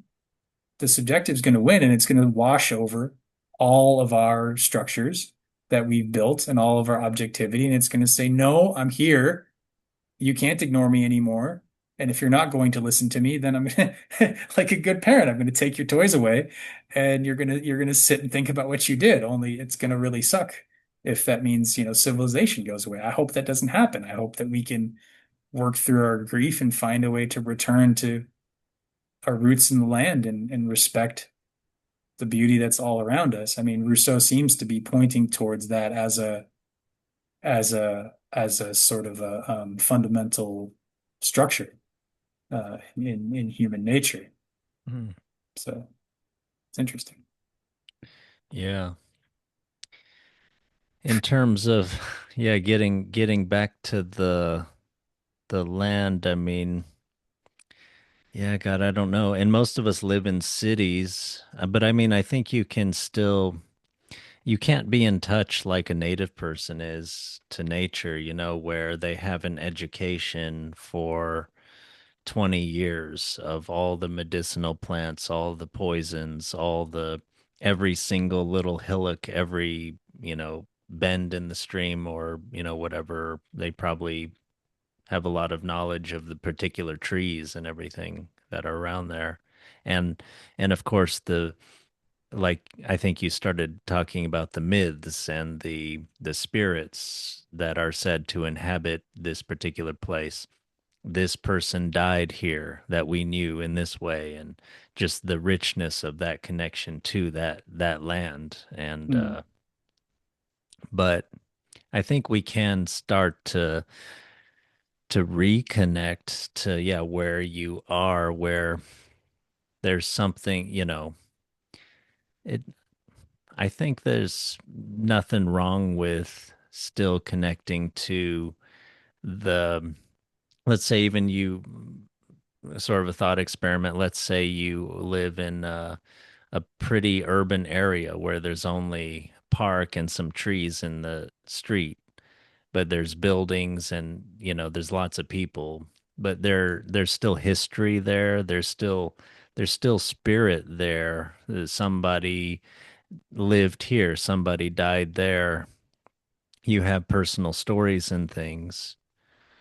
Although, yeah, there's maybe a little bit more social kind of aspect there, but there's still a connection, done in the right way. There's still a connection to the place around you and the people, and there's a spirit that grows up out of that that I think can be a natural kind of thing.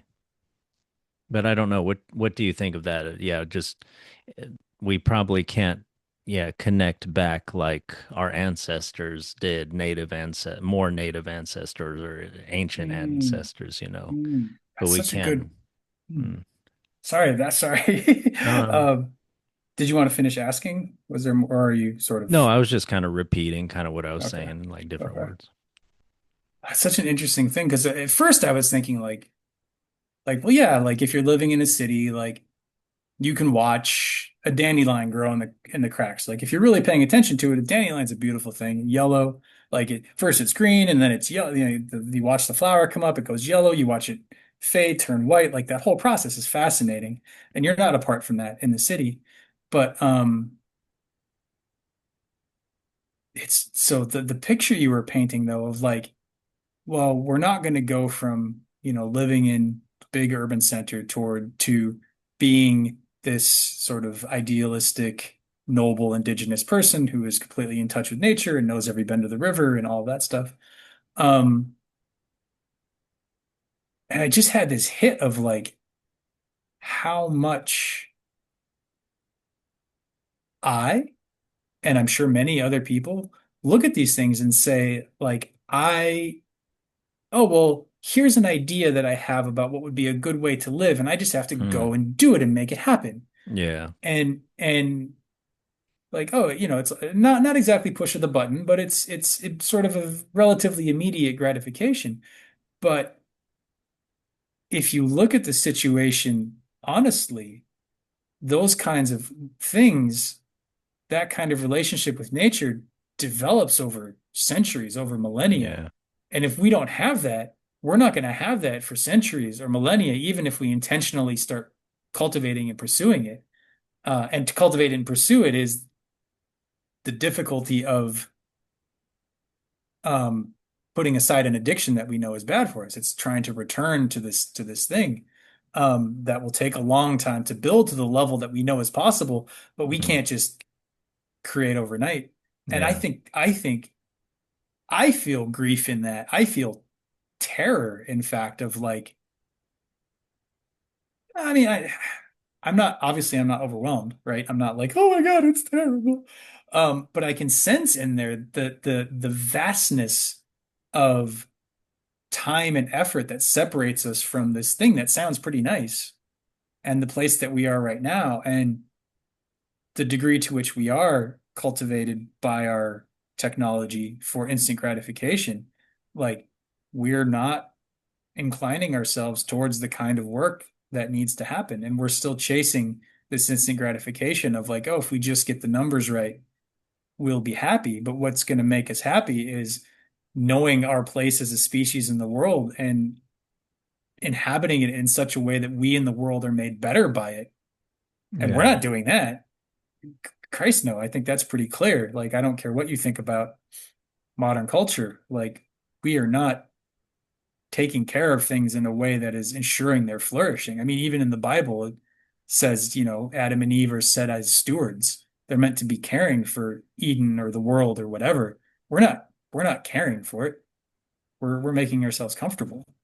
Well, it seems to get worse and worse, and our bubble's getting smaller and smaller. Hmm, But you man. don't think, I mean, are you saying that the ideal is to literally return to like tribal society and things or something? Or some Well, kind of small village existence or something? that is interesting because, like, obviously, I am kind of saying that. Like, I understand, meaning I understand why you're asking that because that is the direction that I'm sort of pointing to. But it's Mm, also like I would agree that that's not ideal. mm, We don't want to, nor are we going to be able to just return to mm, a simple thing in that way. But I think there's there's a thing that there's a value system maybe or a story that we tell ourselves about what it means to be a human being that people who live in a village, people who, do that this sort of idealized way that we're talking about, there's a story that they tell themselves about what it means to be human that we do not tell ourselves. And there's a story that we tell ourselves about what it means to be human, that we're capable, that we mm, can manufacture homes, we can have air conditioning units that keep us cool when it's hot, we can have a refrigerator that keeps our food fresh, we can have pasteurized milk that isn't going to get us sick. We can have all these medications that vaccines that eradicate smallpox and measles and polio, and have healthier children and a healthier thing. And mhm. like, neither of those stories are bad, and we shouldn't set them up against each other. But neither of those stories are complete, Mm, and we should yeah. be striving for one that manages to tell them both at the same, tell one story that tells us both these things about being human. Um, Yeah. and I think I focus overly in my the thing I'm saying right now, I focus overly on this village thing because that's what I feel is missing. Mm, But it is a danger, right? So like, say you want to go from here to here and you start doing this. If this is a group of people, they're trying to go from A to B, and they start veering this way, and I'm in that group, and I notice the problem, I'm going to be like, hey, you need to turn right, you need to turn right, you need to turn right. But if I forget that this is where I'm aiming, and I think right is where I'm aiming, eventually I'm going to mm, do that, and I'm yeah. just going to go right, and I'm going to miss a thing. So like, you definitely don't want to overcorrect, and you have to kind of keep in mind what the ultimate goal is, which is dangerously approaching objectivity in the black and white sense, but isn't, because it doesn't denigrate the subjective, I think, if you do it well. Yeah. Yeah, it seems like and I think Rousseau in general, his project is he's seeing the in early modernity the I don't various problems that are kind of coming up with the Enlightenment. You know, I think he's known as a counter-Enlightenment thinker. Hmm. Not that he is naively unaware of the benefits of the Enlightenment, like against disease or I don't know what. Hmm. But yeah, I think he's seeing the effect on human beings, the psychology, spirituality, and kind of in Emile, he's trying to point in a detailed way to possibly how we can live in this world as natural as possible and happy, but still in the modern world with our technology and with our scientific um, ideas and ways of thinking, which I think he sees as the biggest threat, which I think you're kind of talking about too, with this objectivity to where eventually, we're alienated. I think that's a lot of his concern is that alienation. And I think we have this kind of idea. It'd be interesting to almost explore it as a myth that you're either natural and happy and ignorant. You don't know about the world. You're a stupid person, or you're objective, computer like, Spock like, unemotional. You know all about the world, but you're a madman, or you don't connect to anybody, and you're not connected to yourself. You're barely your heart, you're not connected to your body. You have no relationships with other human beings. You can't talk to people very well. You're a computer, you know. Hmm. Yeah, I mean, you were saying alienation. The first thing I thought was like alienation from ourselves, from who we Yeah. actually are. Yeah. And then therefore, because the part of ourself that we're alienated from is the part of ourself that's in touch with nature. So we're alienated from both ourselves and nature as sort of a combined entity. Yeah. But I think I think the danger. So like one, you spell out the sort of precipice we're on very well of sort of this one thing or the other. Um, and I think the danger there is to think that therefore I have to think my way or Spock my way back into naturalness. Yeah. Um, and we end up, it falls around behind us and we just sort of are chasing it, but it's still so anyway, I'm just seeing this image of like Yeah. doing that. But the thing is like you can't be alienated from yourself. You can just think that you're alienated from yourself. Mm. And there's this Yeah, that's right. there's this there's this this book, Ender's Game, Hmm. which Mrs. Lyon had me read. I don't remember if it was all of us or it was just me. I I remember didn't reading read it. it. I know what you're talking about. I mean to read it. Do you recommend it, by the way? I do. It's got some really good ideas. It's a fun science fiction story. I tried to read the sequels and they didn't quite catch for me. I Mm. was reading a lot. This was back in like high school and college. Mm. But the reason I bring it up is there's a scene in there where Ender's leading, so he's this young prodigy, and he's leading this group. They're doing military training exercises in the zero G kind of environment, Mm. and he's leading his team in from one sort of entry port into this sort of global space, the spherical space that has like different obstacles set up every day differently. And the whole goal is to, I forget exactly, but the whole goal is to get you all the way across to the other team's base, Hmm. the sort of and the thing that they enter into, Mm. um, or to like it's like a capture the flag kind of a thing, right? Mm. So the thing that has stuck with me from all these years is the strategy he comes up with is that the enemy's base is down because they're zero G, so there's you can orient any way you want to. Um, but because he orients them down, they come at the enemy base kind of flat, so their feet are facing, and so they're harder to hit, and also, I think if you get, because they're doing like a laser tag thing. So if you get hit, you're frozen. But if they hit your legs are frozen, but the rest of you can still move. They have to actually get like a kill shot in the chest or the head to actually freeze you, and then you can't move and you're considered, dead for the sake of the game. Hmm. But I always think of that as like the enemy base is down. Like the goal is down. The goal is below us. The goal is something that we surrender into, that gravity pulls us into. Our self that we are alienated from is already present. We're not alienated from it, but something has separated us, or we have something has made us feel separated. And so rather than trying to find the thing that we're missing is down. The thing that we're missing is back within us, and it's not so much that you're gonna like look and find it there as it is that like similarly to the cigarettes, you're gonna stop doing the thing that you know doesn't work. Yeah. And then you're gonna have to figure out what the thing is that does work.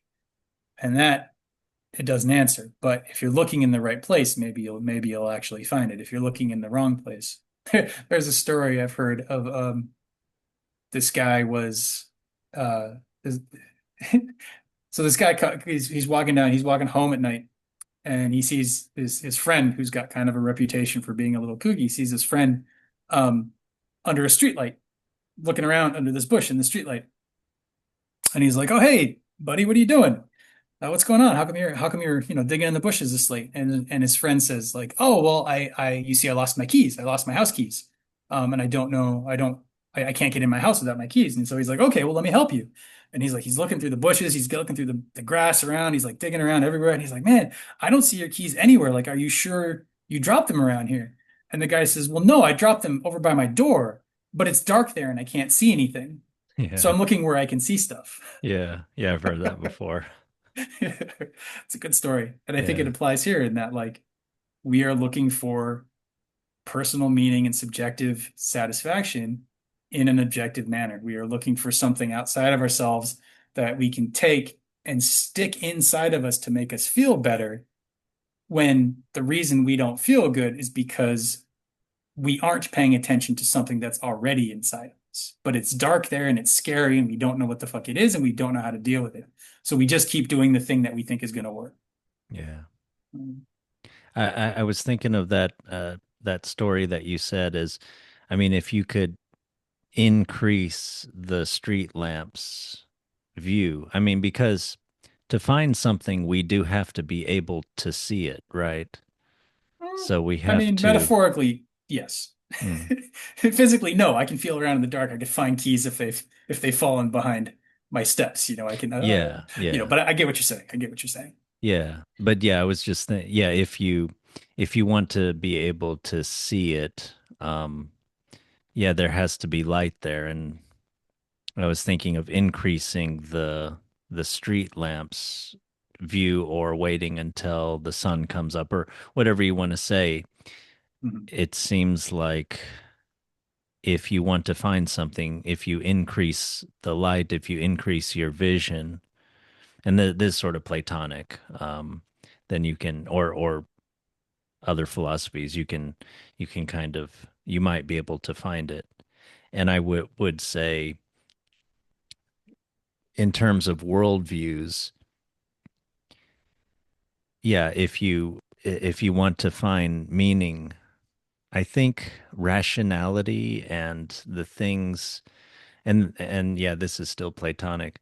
The things you use to learn about the world and other people can help you to learn about yourself.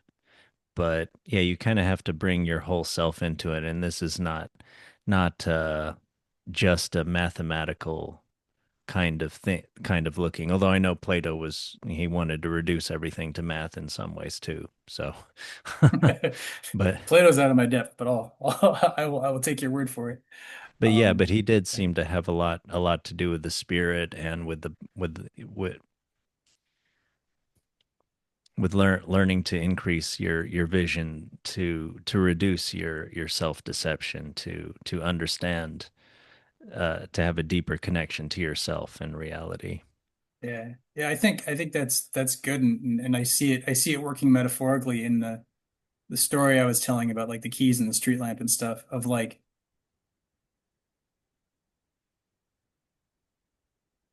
the thing to keep in mind is like our attention is light, you know? It's a little bit of light, but it builds. So if we hold our attention on something that is dark with enough care and enough openness, enough beginner's mind, enough like not assuming we already know what it is and we can put this other thing in its Yeah, place. yeah, If we can just keep our attention on it, the light will grow, and that's sort of the how we refine reality, and that moves us towards because it's our own personal attention, it's subjective, but because we are paying attention to this particular bit of reality, that particular bit of reality becomes more true. yeah, It becomes more what it ultimately actually is, and we can put that yeah, attention on ourself, which is sort of meditation, sort of mindful. What is this process that is, I usually call me, that's kind of dark and mysterious. I can start to uncover and discover what's going on here through yeah, the use of my attention.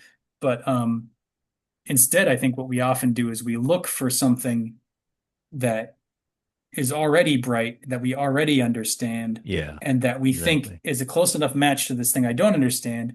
And then we just put that on top and we interact with the thing as if it were Yeah, the reality with this concept of the thing we think we already understand. And we're not actually putting our light on reality. But as soon as we do put our light on reality, we're developing our natural naturalness, like Rousseau is saying, that sort of puts us back in touch with that, I think.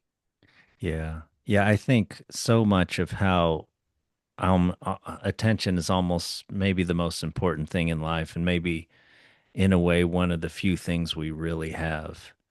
Um, and this relates to our a lot of what we've talked about in this conversation, where people try to deceive others by diverting their attention to something.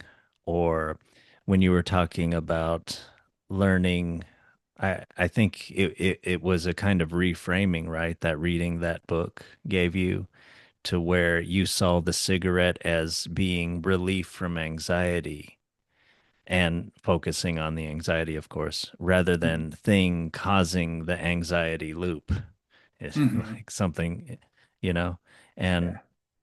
yeah, I just think if you can, if you can keep in mind attention, the importance of attention, and to refine that, and to know what you're paying attention to, and to see to that that picture that you painted of, if you put your attention patiently, kindly, maybe with compassion, and to really try to see what something is, rather than seeing what you want to see, then that I would think that leads to a much better life, Hmm. and Yeah, go connection ahead. with reality.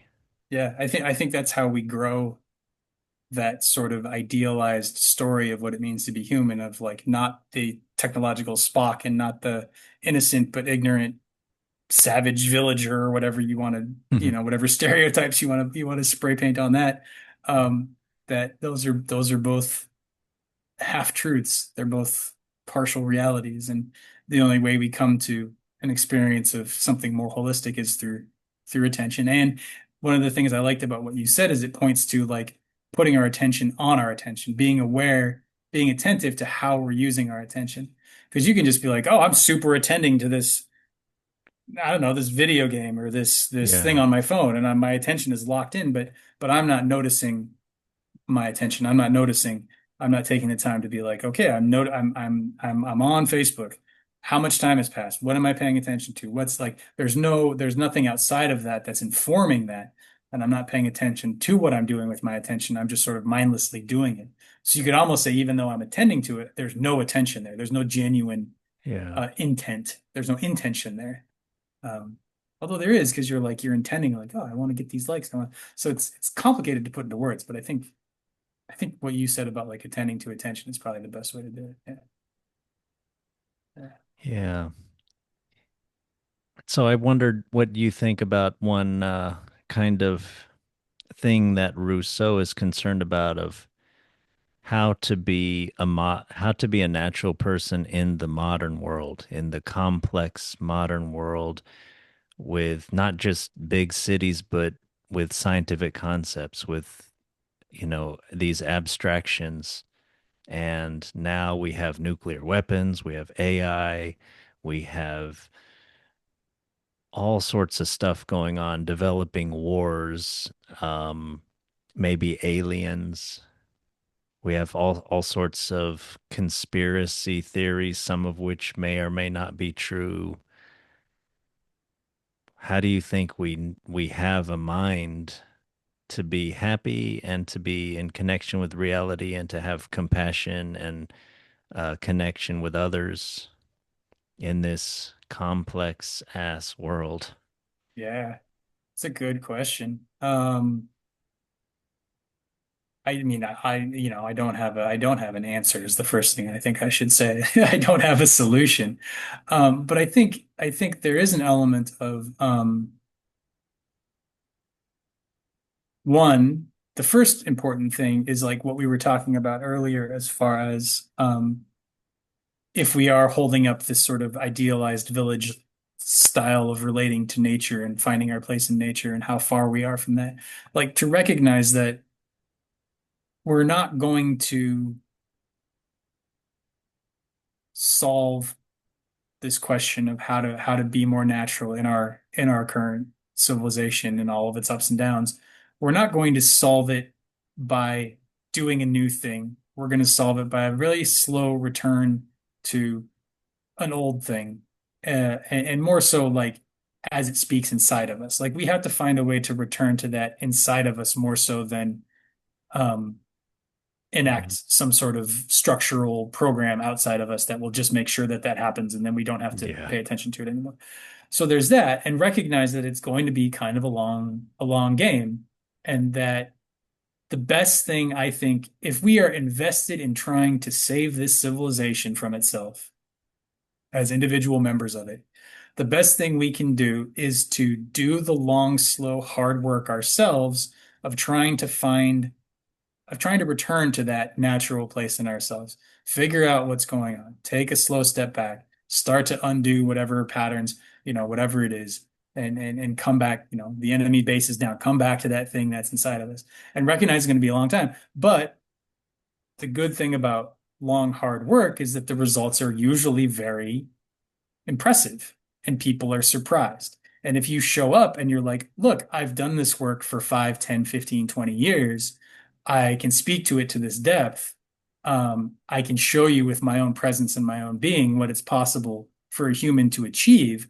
That's probably the only thing that's going to pull people out of the distraction, because you have to remember that they're miserable. I'm Mhm. miserable. When I'm on Facebook, I'm miserable. When Yeah. I'm working too hard and I'm not taking care of myself, I'm miserable. And I Yeah. see somebody who's out there like genuinely enthused by their life. They're feeling inspired. I'm feeling inspired right now. I could probably watch this back and be like, wow, who's that guy? He's super cool. What are these guys up to? This is great. But just putting that representation out there, what's possible, then people see, oh, I don't have to chase happiness in these things with diminishing returns. There's a greater, how did you find this greater happiness that's possible? And then you have to say, well, it's a long, hard road and you can get there too. And maybe I can help you, but you kind of got to do it yourself and you got to be willing to put the work in over a long time to genuinely develop yourself as a person. And so there's that. But so that was all one thing. I said there were two things. That one was very long. The other one is very short. Um, to not get so blinded by that story that you discount the fact that miracles happen.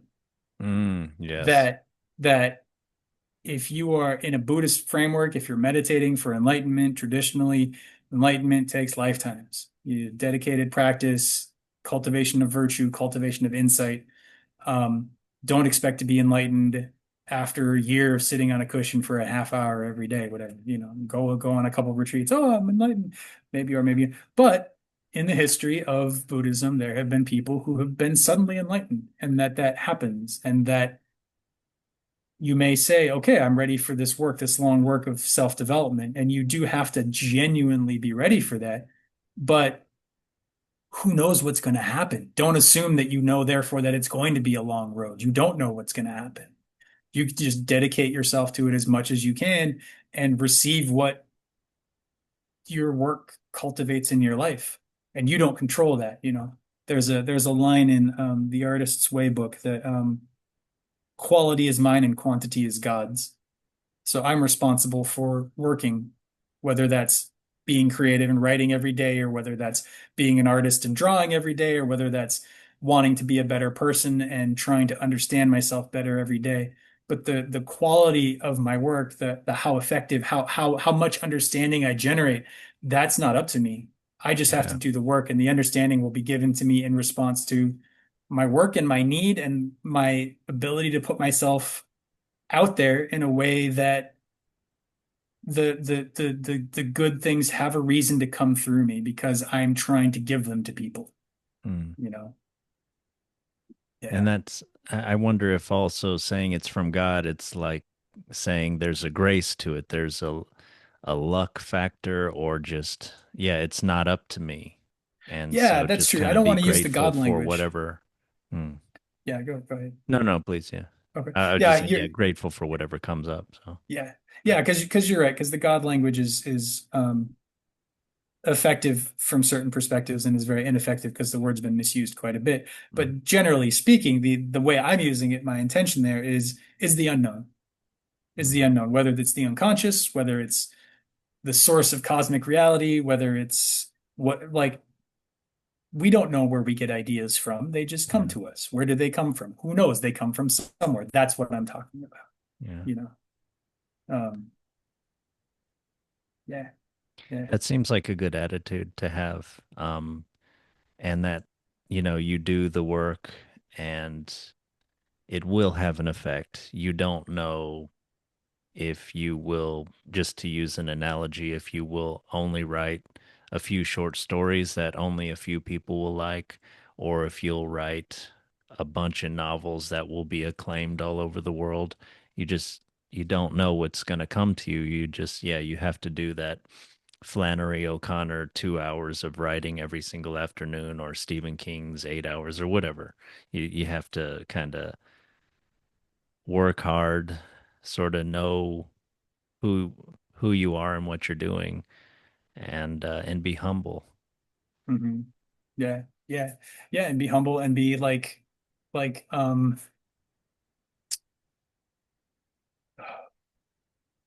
uncertain, like being like, I don't know. I guess I'm just saying like beginners, man, like being open to the unexpected that might happen. Um, excuse me. I feel like I had something else to say there, but I've kind of lost the thread on that. So Mm. I'll just leave that lying. Do you think all that stuff that you talked about is that will help you as much as you can to kind of be in touch with, but not be too enmeshed with the sort of crazy, complex, ever changing, emotionally draining world that we live in? Hmm. Think like I think there's a danger of trying to wall yourself off from all of the chaos. Um, in that if you are genuinely trying to create something better than that, like, yes, you need to not be on Facebook 8 hours a day. You need to be dedicated to something. So you do have to kind of wall yourself off in that sense. But to the point where you're like, oh, this world is overwhelming, and I don't want to. I'm going to go live in a cave in the woods. Like, there's a and that might, some people might have to do that. You might be called to do that for a while. So I don't want to Mm, say that's inherently bad, but mm, as a solution, like, there's a danger there of no longer being in touch with the thing that you're trying to make the medicine for. Like, if you don't bring the medicine to the sickness, you're not going to cure the sickness. If you're not trying to develop as a person within the society, then when you've developed as a person, the only solution you can offer people is get the fuck away from society. But if yeah. you can manage to do it in a way that is in connection in society, then when you come back and you say, hey, like, this is what's possible, and they say, well, I'm stuck in the society, then you can say, well, so was I, and here's how I did it. But again, that takes a long time. That takes maybe a lifetime. Maybe it's not possible to get. We can imagine what's possible, but we might not be able to get there in our lifetime. But we don't know. We also don't know whether it is possible or not possible. So Yeah. we just gotta try the best we can. And I do also think, having said that, that like a sort of twin perspective to that is that the society and all of the chaos that we're sort of struggling with or worried about in this regard, that's the echo, that's the output, that's the result of generations upon generations of people who tried to cultivate themselves but couldn't do it. You know, so meaning like if we, as we are cultivating ourselves in this way, we already are, and we become a source of one of the streams that goes into creating this chaos around us. And so we don't want to ignore the chaos. We don't want to say it doesn't exist. We don't want to say, oh, it doesn't touch me, it doesn't affect me. But we do want to say, like, oh, this is the best response I can have to this is to let it be what it is and to find a way to cultivate myself as a node in this greater space and as a fountain or a provider of something good, so that it's almost like if we're all individual springs of water feeding into a lake and the lake is dirty, like you don't want to pull your spring out of the water and just create a bunch of pureness over here. You want to Mhm. bring your spring, open it up, bring pure water in, and that will sort of push some of the pollution or the stagnancy away.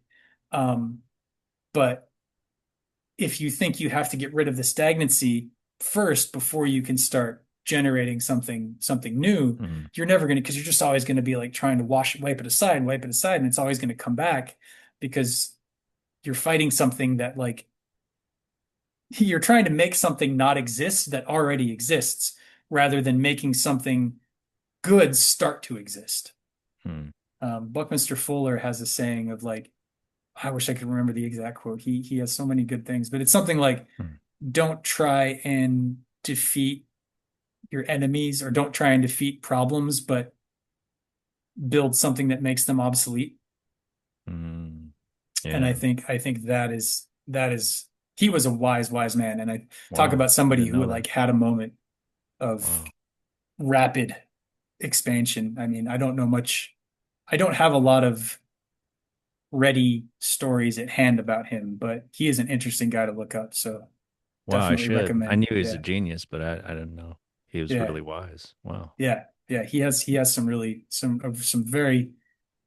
very fruitful perspectives. Talk about philosophies insights that you take in and try and apply to your own life. He's got some really, really good ones. Yeah. Wow. Yeah. Great. Yeah. Yeah, I want to check him out. Do you know a book or is it I wish I did. Um, I've only read like quotes of his. I've heard his work referenced. I have one or two books on my shelf to read one of these days. yeah. Um, but I don't know. I feel like I have a sense of the man, and I have a lot of respect for him, just from being able to sort of partake of the complexity and level of insight that he was able to achieve, and like in trying to apply that to my life, I'm like, oh wow, this is really, really useful. I mean, another thing he says that I remember is that like he doesn't know what he is, but he's pretty certain he's not a thing. He thinks he's probably more of a verb. Um, and if we are all just verbs, if we are all just activity that's happening, I mean, we don't even have the words for it exactly because English is such a thing-based language and the way we use it is so thing-based. But if we aren't a thing, we're just a process that's unfolding. There's a lot more freedom there and a lot less self-hatred, a lot less self-sticking condemnation of, oh, I'm a thing that is bad. I must be a better thing to. I'm It's just supposed to like, be this thing. I'm not. exactly. If instead of like, oh, well, I'm a process that's happening, and this process is happening in a non-ideal way, and maybe this process can take other things into account and do things differently. And it's much more like in the moment. It's alive, and it's more mindful. It's more attentive to what's actually going on, instead of trying to abstract everything out into concepts and conditions and then arrange them in an ideal way. And then once we have that ideal way, try and make our life look like that. Yeah. It's a waste of time. It's never going to make us happy. And so remember that your friends, other people, your partner, your wife or husband is also a verb. And Yes. they're not this idea or this ideal that fulfills all the needs that you as you see it that Yeah. you need to mold them into. Yeah. Yeah. Don't tell my wife, but yes. Well, I mean, not don't tell her, but like I definitely do that to her a lot. I think we all do that to the people we are closest to, and I think Yeah. it's not like I'm not shaming myself for it as in, oh, I'm a terrible person, but like I would like to stop. It's not fair to her. It doesn't make me any happier. It doesn't make us any happier. And I think it's a noble goal to have, to learn to try and see other people as actions or verbs or processes in their own right, and not some specific thing we need them to be, because then when they're that thing, we will be okay. And if we are okay, I mean, that's the definition of codependency right there. So Yeah. Is one solution to not not trying to mold others to our needs is to have less needs? I don't think so. I mean, less needs, sure, because you can definitely have too many. So if you have a lot and it's causing problems, like you wanna not have too many. And But maybe less amount of those needs and your response to them. I feel like we're getting into territory like with the cigarettes though, where you're like, my needs are a problem and I need to put them away. This cigarette smoking isn't healthy and I need to stop. But the alternative being like, oh, well, this need that I have is not seeming to be harmonious with this other person who I seem to need something from. So what am I not seeing clearly? What can I put my attention on and investigate more so that my needs become more genuine, more natural, more Hmm. harmonic, more connected in a way that understands other people and can take them into account as who they are. And then the false needs will just kind of drop away because you'll be like, oh, this doesn't make me happy or anyone happy, and it doesn't really work. Like it doesn't, I'm chasing this thing, this need, because I think it's going to make me happy, but I see that one, it's not actually possible and to achieve that need. And even if I did, it wouldn't make me happy, but Mm. we have to actually see that. So there is some danger in being like, oh, well, I just need to have less needs because you're a process and you do have needs. Everything that's living depends on everything else that's living. And if you say, well, I don't depend on anything, that's actually one kind of arrogant. Well, I'm not saying you, but just as a Mm. philosophy, like it's an arrogant philosophy, and like you're starving yourself. You Mm. you run the risk of starving yourself, sort of a spiritual anorexia. I refuse to have needs. I refuse to acknowledge that I'm hungry. I refuse to acknowledge that I have desires. Because my desires are so scary, they're in the dark. I'd rather come over here where it's light and look over here, Mm. where everything makes sense and all my needs are over in the dark. I don't want to deal with them. But Mm. if you can bring the light of your attention to them and start to um, sort of differentiate out what the needs are and where they're coming from, and link them in together. So like one of the problems, one of the like the obvious problems is like, well, I have a desire, I have a need to be in connection with this person who I care about, and I have a need to express myself in a way that they find problematic. So Mm. like are which one of those needs is wrong. Which one do you get rid of? Well, you can't really.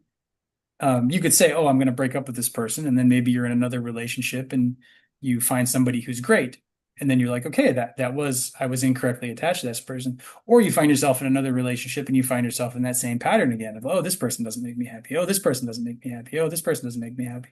And then you're like, "Oh, well, maybe the need that I'm chasing for happiness, I don't understand it correctly." Because when I get the thing that I think is going to fulfill that need, it doesn't. And so it becomes an inquiry and a question of insight into your needs so as to refine them into something more subjectively, objectively true, Mhm. rather than assuming that they already are what they are, assuming you already understand them correctly, and that they're either right or wrong. Yeah, yeah, I think that's right. Kind of having a moderate and open and investigative approach to what you see as your needs and not sort of upholding them as always going to be true and something that I really need to fulfilled. And then yeah, also not going the to the other extreme of just trying to suppress them or ignore them, pretend they don't exist and everything. Yeah. But yeah, Yeah. that's what I was kind of thinking for by saying having less needs. Because there's also so it's yeah, having a moderate approach. So there's just the volume is turned down because you're not exacerbating them or ignoring them. You're not building needs on top of the needs, you know, and you're not feeling an artificial sort of need to fulfill the needs. Sometimes you can kind of sit through the craving and just kind of ignore it and kind of be okay. You know, you're not suppressing it or whatever. So yeah, that's what I Mhm. was sort of thinking of. Maybe because it's part of the philosophy of our time to sort of sometimes to think of ourselves as I need to get my needs fulfilled. Mhm. And I think looking at people, this sort of what's that philosophy? It's like it's a type of conflict resolution, but but but it's I forgot what it's called, nonviolent communication, I think it is. Yeah, yeah, that's it. That's a thing. Nonviolent communication. Yeah. And I think that's a good approach for other people. Like if someone's angry, screaming obscenities, whatever, even almost getting violent or even getting violent or something. And I'm not saying just let them do whatever they want to, is, you know, nothing like that, but to help you to understand a little bit of what they're going through to where you can communicate and have it be a better situation, whatever level of better you can get to. It Mhm. seems like asking yourself what need are they expressing or do they have is a good way to shortcut through into something they're really experiencing rather than starting to get into your reaction like I'm afraid, now I'm going to get angry, now I'm going to try to win or something, you know. Mhm. But I think sometimes looking at ourselves too much as yeah a series of needs or something like that. Sometimes where you can make the mistake of putting a need on top of those needs rather than taking a moderate, open, and investigatory, reflective approach to it. Yeah, yeah, I think so. I mean, I think what's happening there, if you are putting a need on top of a need, the way you're talking about is like you're not going slow enough to understand what that first need is about. And so then you turn it into something else. And if you were able to take the time to put your attention on that first need and kind of understand what it is and what's going on there, you'd have a better idea of how to actually fulfill it. But if instead you're just like, oh, I need this thing, and so therefore I need this thing, Yeah, like this thing will yeah, get me that thing. that's It's your, right. yeah, it's just um it's expecting results where you're not going to get results, and so and then oftentimes we just double down on it. sort of as a Yeah. culture. That's kind of our tendency. Yeah. Yeah. Yeah, you mentioned more than once going slow, and that Rousseau talks about that repeatedly, and I think that's important, and I think that's more natural, the kind of going slow and waiting, and it seems artificial yet to go fast. It's sort of like in an urban environment or something. It's all about going fast, getting things done, being productive, going from one thing to the next and hardly, maybe knowing what you're doing at the end. Yeah. Yeah. Yeah. It's like you actually have more time if you go slower. There's like a level of awareness you bring to things that um, has them be a lot less complicated and therefore simpler and easy. Yeah. But Yeah, it's a that's right. question of being able to bring that awareness. Yeah. Yeah. I forget that a lot. I'm very much in a like I have 50 things to do and time to do 20 of them kind of mode right now. And sometimes when I'm lucky, I remember like if I relax and if I soften my nervous system and if I don't worry and if I make room for breath, then the things that I'm doing are much more effective towards whatever end I'm trying to achieve. And I'm much better to handle whatever it is that's going on. Um, yeah, I have to remind myself of that a lot to focus on this thing right now. yeah, yeah, yeah, yeah. That seems the work, the training. Yep. Yeah. And I think there's also an element there of like remembering the body and the senses and Yeah. the sort of embodied experience because we can get so hyper focused on a thing if we lose that anchor, then our attention gets too tied up in the thing and we may not notice other things that are important too. So kind of keeping that space, the body for me acts as a space that's both an anchor and an openness. So it allows for when I remember to pay attention to it, it allows for other things to be present in addition to the thing that I'm focused on. Hmm. So when I'm really paying attention to my body, if I get stuck on Facebook, I much more quickly notice, hey, I'm stuck doom scrolling, and this feels really crap in my body. What's going on? And that's enough of a break to get me to like put it down. But Hmm. if I don't remember to stay tuned to that sort of somatic space of my body, that sort of sensation of my body and everything that's going on there, um, just as a sort of buzz in the background, really. But if I don't pay attention to that, then I can very easily get sucked into a thing and completely not notice that it's this time of day. It's I have to do these things. My body's sore. I mean, even right now in this conversation, like I'm doing a pretty bad job of it. Like I'm like, oh man, it's 7:30. Oh, it's dark outside. Oh, I've been slouched and my back hurts, you know. But here I am talking about the body, I'm attending to the body, and all of a sudden I'm noticing all these other things that I had been missing. And it's a good thing to come back to because it makes space for everything else to be heard as well. It does that connective um natural harmonic thing in and of itself if we remember that it's already happening. Yeah, that's kind of a profound kind of thing that I have a hard time grasping sometimes that everything is already happening, but I sort of have this faith that that is a very promising sort of idea or, I don't know if it's an idea, but there is kind of an idea there anyway, but yeah, that everything is already happening. And do you even find the idea of there not being free will kind of liberating thing? Because I do. Um, yeah, free will, that's a whole thing. Like I think I how do I talk about this? Um, it's such a good question. I do find it freeing. Um, and I don't.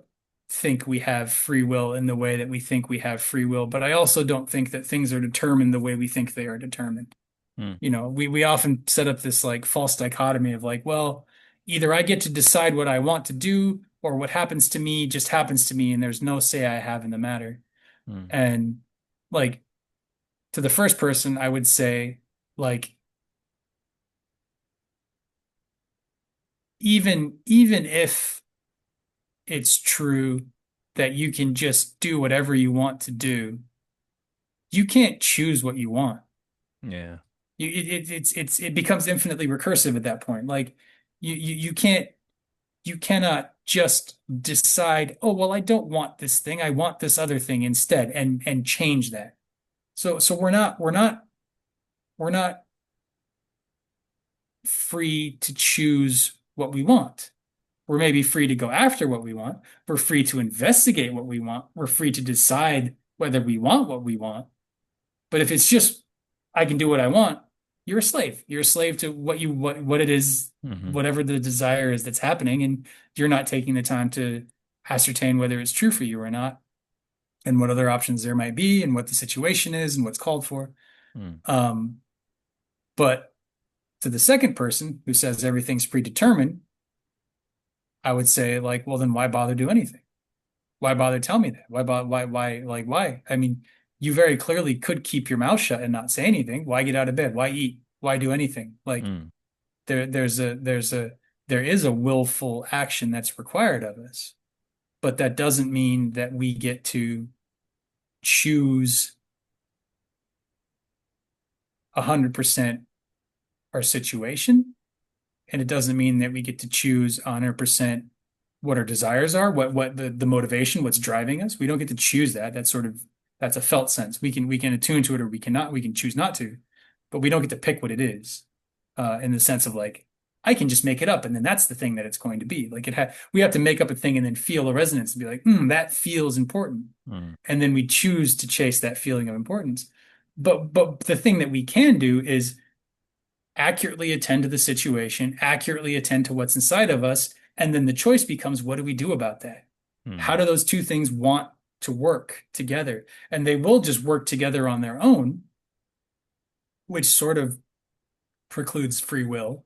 But they work together on their own to the extent that our attention has created space for them to interact the way they need to, and we don't get in the way of it. mm, Ultimately, all we can choose to do is get in the way or attend to it so well that we're no longer there to get in the way. mm. Um, Yeah, that sounds like a good kind of Buddhist answer, and I'm kind of in line with that. yeah, yeah. 'Cause I don't think free will exists the way a lot of people think it does, but I also don't think that the people that disagree with it, like you'll see people who say that they're measuring the brain and I don't know, they're measuring like the muscle response or something, but they'll say like, oh, the your arm muscle twitched to move towards a thing before the neurons went off in your brain. I forget there's some science guy that like that's his big argument against free will. Mm. It's not Sapolsky, is it? I don't think so. If anything, I would think maybe it was somebody Sapolsky got in an argument with, but I'm not Mm, sure. I don't know a lot. I know of mm, Sapolsky, but I don't know his work, so I can't I mm, can't speak to it. mm, I want to say maybe David Dennett, mm, maybe. But again, not familiar with him, can't mm, really speak to it. But I know that there's sort of this common trope of like, oh, well, your arm's already reaching for a thing before your brain fires.